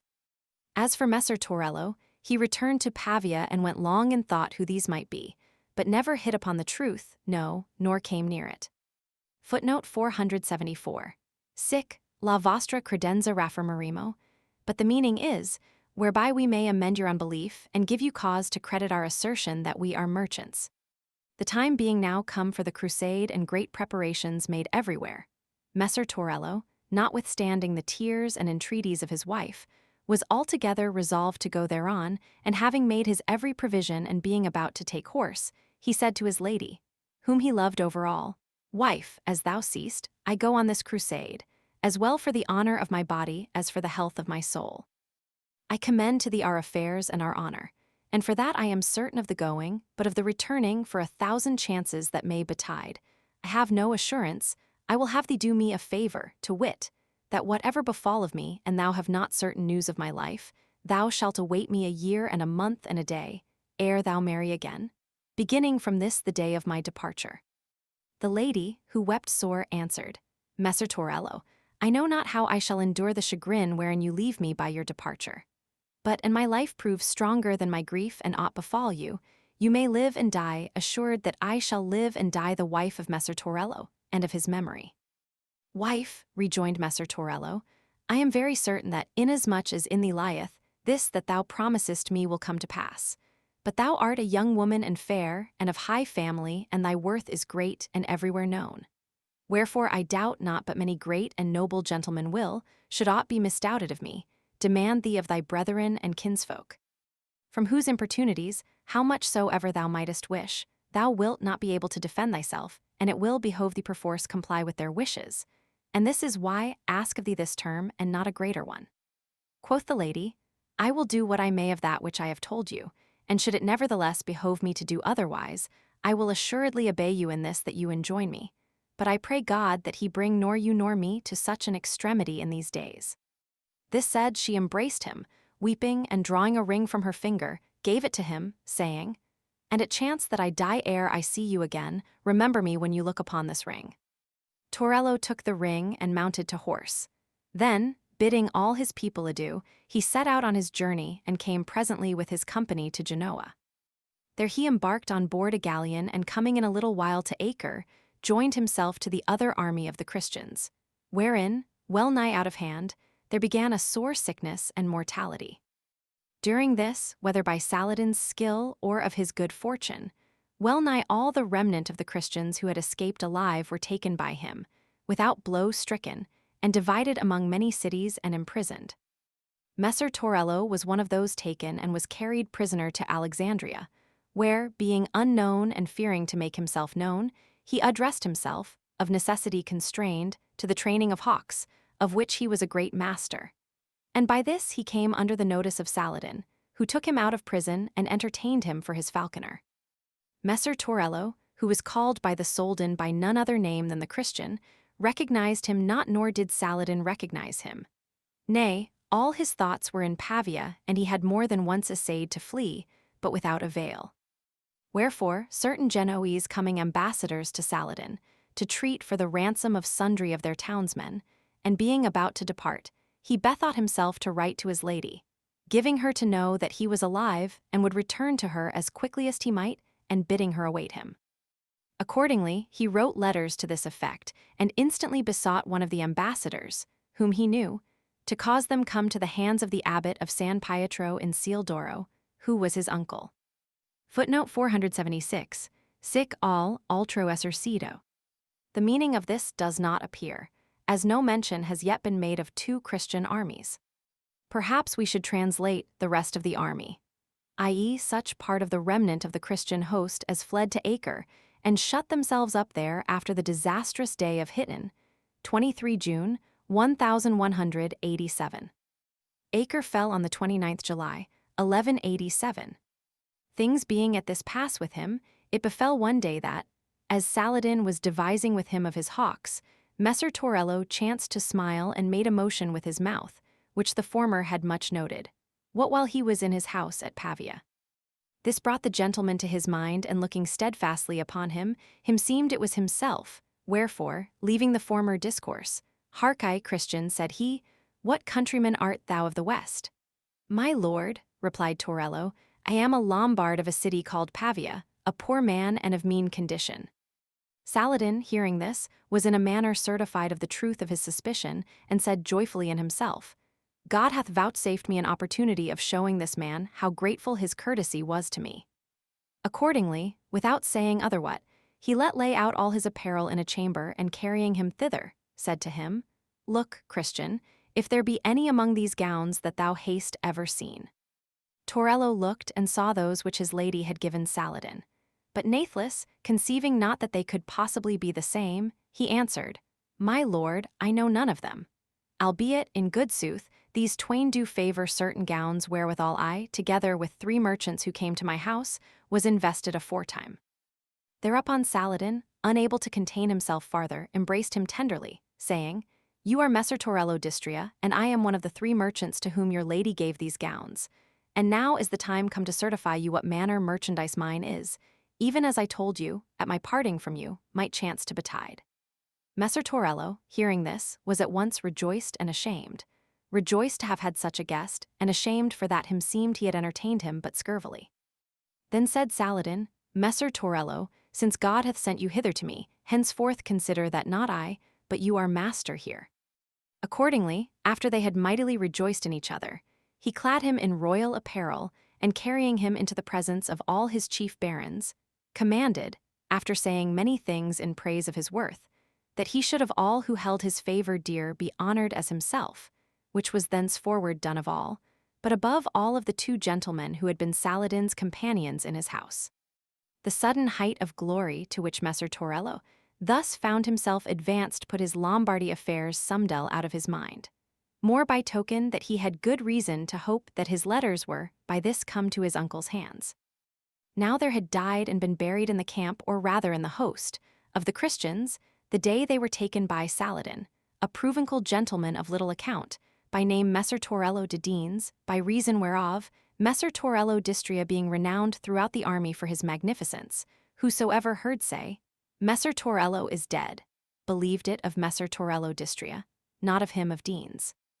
The hazard of the capture that ensued thereupon suffered not those who had been thus misled to be undeceived.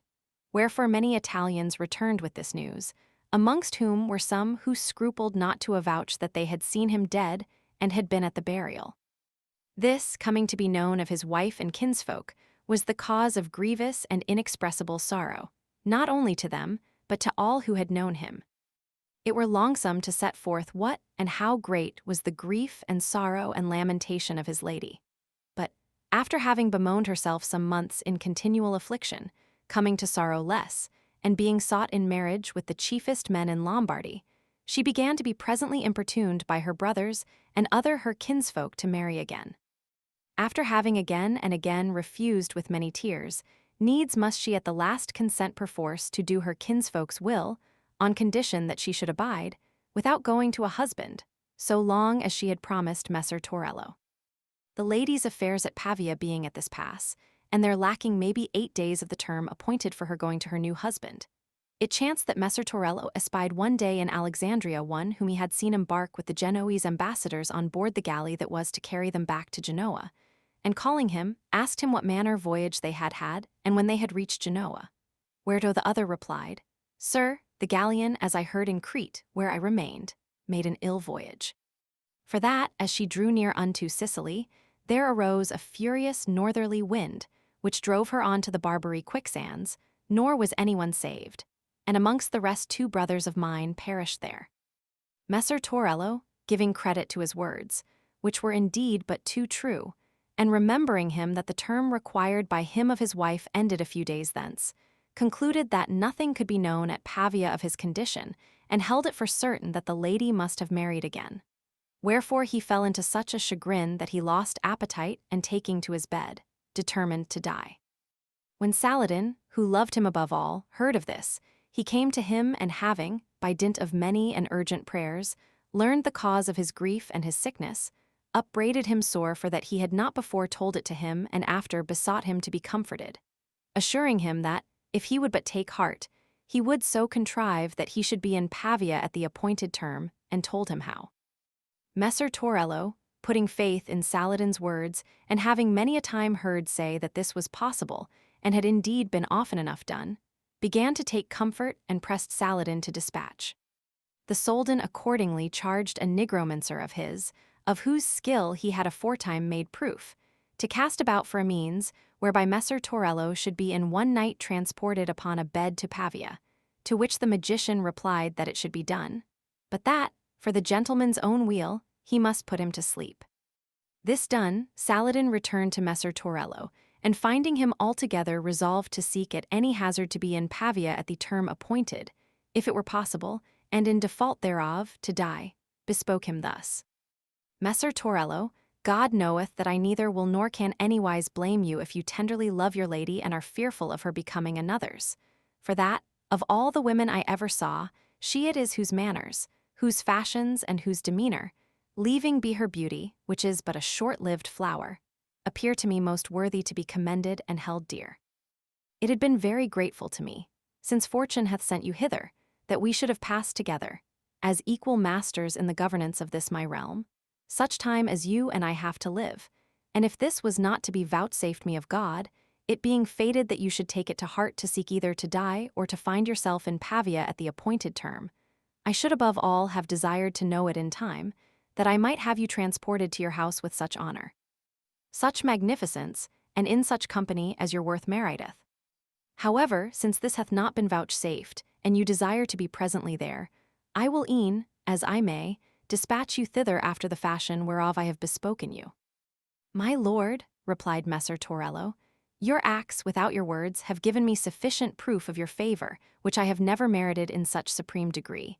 and of that which you say, though you had not said it, I shall live and die most assured. But since I have taken this resolve, I pray you that that which you tell me you will do may be done speedily, for that tomorrow is the last day I am to be looked for.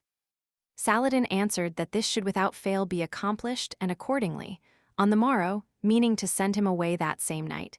he let make, in a great hall of his palace, a very goodly and rich bed of mattresses, all, according to their usance, of velvet and cloth of gold, and caused lay thereon a counterpoint curiously wrought in various figures, with great pearls and jewels of great price, the which here in Italy was after esteemed an inestimable treasure, and 2 pillows such as sorted with a bed of that fashion. This done, he bade invest Messer Torello, who was presently well and strong again, in a gown of the Saracen fashion, the richest and goodliest thing that had ever been seen of any, and wind about his head, after their guise, one of his longest turban cloths. Then, it growing late, he betook himself with many of his barons to the chamber where Messer Torello was, and seating himself, well nigh weeping, by his side, bespoke him thus. Messer Torello, the hour draweth near that is to sunder me from you, and since I may not bear you company nor cause you to be accompanied, by reason of the nature of the journey you have to make, which suffereth it not, needs must I take leave of you here in this chamber, to which end I am come hither.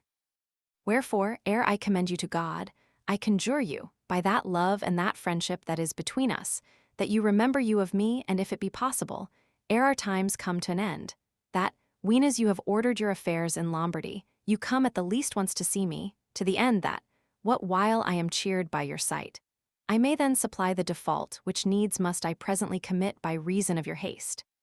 And against that betide, let it not irk you to visit me with letters, and require me of such things as shall please you. For that of a surety, I will more gladly do them for you than for any man alive. Footnote 477. It may be well to remind the European reader that the turban consists of 2 parts, i.e. a skull cap and a linen cloth, which is wound round it in various folds and shapes, to form the well-known Eastern headdress. As for Messer Torello, he could not contain his tears. Wherefore, being hindered thereby, he answered in a few words that it was impossible his benefits and his nobility should ever escape his mind, and that he would without fail do that which he enjoined him, when as occasion should be afforded him. Whereupon Saladin, having tenderly embraced him and kissed him, bade him with many tears God speed, and departed the chamber. The other barons then all took leave of him, and followed the Soldan into the hall where he had caused make ready the bed. Meanwhile, it waxing late and the nigromant awaiting and pressing for dispatch, there came a physician to Messer Torello with a draught, and making him believe that he gave it him to fortify him, caused him drink it. Nor was it long ere he fell asleep, and so, by Saladin's commandment, was carried into the hall and laid upon the bed aforesaid, whereon the Soldan placed a great and goodly crown of great price, and inscribed it on such wise that it was after manifestly understood to be sent by him to Messer Torello's lady. After which he put on Torello's finger a ring, wherein was a carbuncle enchased, so resplendent that it seemed a lighted flambeau, the value whereof could scarce be reckoned, and girt him with a sword, whose garniture might not lightly be appraised. Moreover, he let hang a firmil on his breast, wherein were pearls whose like were never seen, together with other precious stones galore, and on his either side he caused set 2 great basins of gold, full of doubloons, and many strings of pearls and rings and girdles and other things, which it were tedious to recount, round about him. This done, he kissed him once more and bade the nigromant dispatch. Whereupon, in his presence, the bed was incontinent taken away, Messer Torello and all, and Saladin abode devising of him with his barons. Meanwhile, Messer Torello had been set down, even as he had requested, in the church of San Pietro in Ciel d'Oro at Pavia, with all the jewels and ornaments aforesaid, and yet slept when, matins having sounded, the sacristan of the church entered with a light in his hand, and chancing suddenly to espy the rich bed, not only marveled, but, seized with a terrible fright, turned and fled. The abbot and the monks, seeing him flee, marveled and questioned him of the cause, which he told them. Whereupon quoth the abbot, Mary, thou art no child, nor art thou new to the church that thou shouldst thus lightly take fright. Let us go see who hath played the bugbear with thee. Accordingly, kindling several lights, the abbot and all his monks entered the church and saw that wonder-rich and goodly bed, and thereon the gentleman asleep. And what while misdoubting and fearful they gazed upon the noble jewels, without drawing anywise near to the bed, it befell that, the virtue of the draught being spent, Messer Torello awoke and heaved a great sigh, which when the monks saw and heard, they took to flight, abbot and all, affrighted and crying, Lord aid us. Messer Torello opened his eyes and looking about him, plainly perceived himself to be whereas he had asked Saladin to have him carried, at which he was mightily content. Then, sitting up, he particularly examined that which he had about him, and for all he had before known of the magnificence of Saladin, it seemed to him now greater and he knew it more. Nevertheless, without moving farther, seeing the monks flee and divining why, he proceeded to call the abbot by name, praying him be not afraid, for that he was Torello his nephew. The abbot, hearing this, waxed yet more fearful, as holding him as dead many months before. But after a while, taking assurance by true arguments and hearing himself called, he made the sign of the cross and went up to him. Whereupon quoth Messer Torello, How now, father mine, of what are you adreed? God a mercy, I am alive and returned hither from beyond seas. The abbot, for all he had a great beard and was clad after the Saracen fashion, presently recognized him and altogether reassured, took him by the hand, saying, My son, thou art welcome back. Then he continued, Thou must not marvel at our affright, for that there is not a man in these parts but firmly believeth thee to be dead, insomuch that I must tell thee that Madam Adalietta thy wife, overmastered by the prayers and threats of her kinsfolk and against her own will, is married again, and is this morning to go to her new husband. Ay, and the bride feast and all that pertaineth unto the nuptial festivities is prepared. Therewithal Messer Torello arose from off the rich bed, and greeting the abbot and the monks with marvelous joyance, prayed them all to speak with none of that his return, against he should have dispatched an occasion of his. After which, having caused lay up the costly jewels in safety, he recounted to his uncle all that had befallen him up to that moment. The abbot rejoiced in his happy fortunes, and together with him, rendered thanks to God, after which Messer Torello asked him who was his lady's new husband. The abbot told him, and Torello said, I have a mind, ere folk know of my return, to see what manner countenance is that of my wife in these nuptials. Wherefore, albeit it is not the usance of men of your habit to go to entertainments of this kind, I would have you contrive, for the love of me, that we may go thither. You and I, the abbot replied that he would well, and accordingly, as soon as it was day, he sent to the new bridegroom, saying that he would fain be at his nuptials with a friend of his, whereto the gentleman answered that it liked him passing well. Accordingly, eating time come, Messer Torello, clad as he was, repaired with his uncle to the bridegroom's house, beheld with wonderment of all who saw him, but recognized of none. And the abbot told every one that he was a Saracen sent ambassador from the Soldan to the King of France. He was, therefore, seated at a table right over against his lady, whom he beheld with the utmost pleasure, and him seemed she was troubled in countenance at these new nuptials. She in her turn looked whiles upon him, but not of any cognizance that she had of him, for that his great beard and outlandish habit, and the firm assurance she had that he was dead, hindered her thereof. Presently, ween as it seemed to him time to essay if she remembered her of him, he took the ring she had given him at his parting, and calling a lad who served before her, said to him,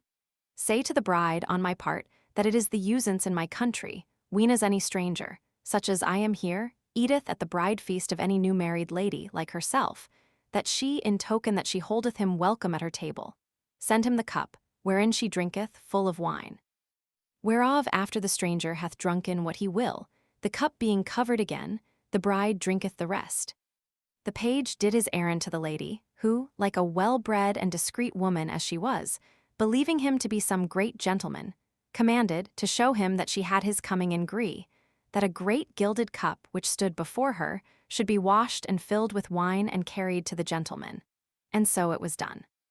Messer Torello, taking her ring in his mouth, contrived in drinking to drop it, unseen of any, into the cup, wherein having left but a little wine, he covered it again and dispatched it to the lady.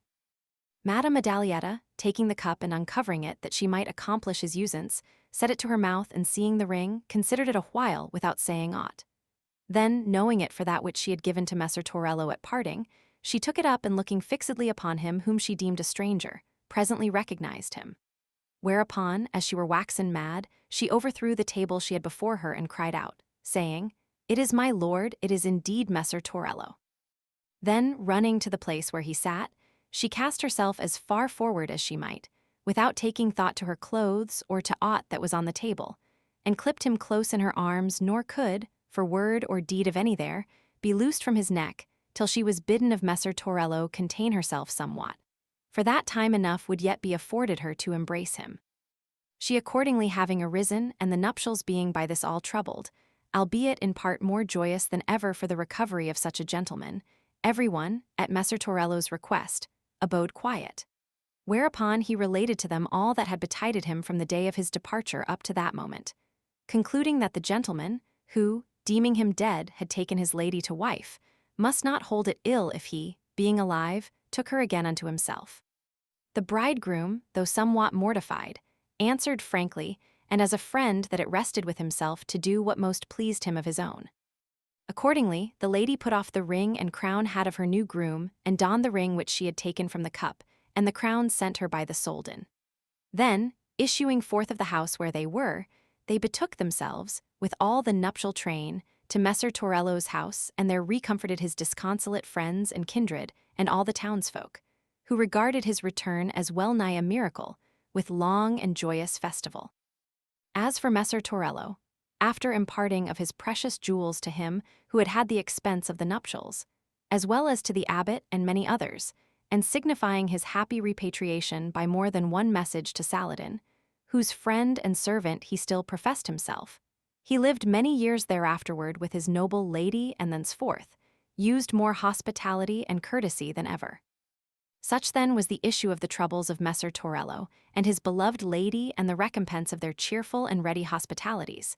the which many study to practice, who, albeit they have the wherewithal, do yet so ill contrive it that they make those on whom they bestow their courtesies by them, ere they have done with them, for more than their worth. Wherefore, if no reward ensue to them thereof, neither themselves nor others should marvel thereat.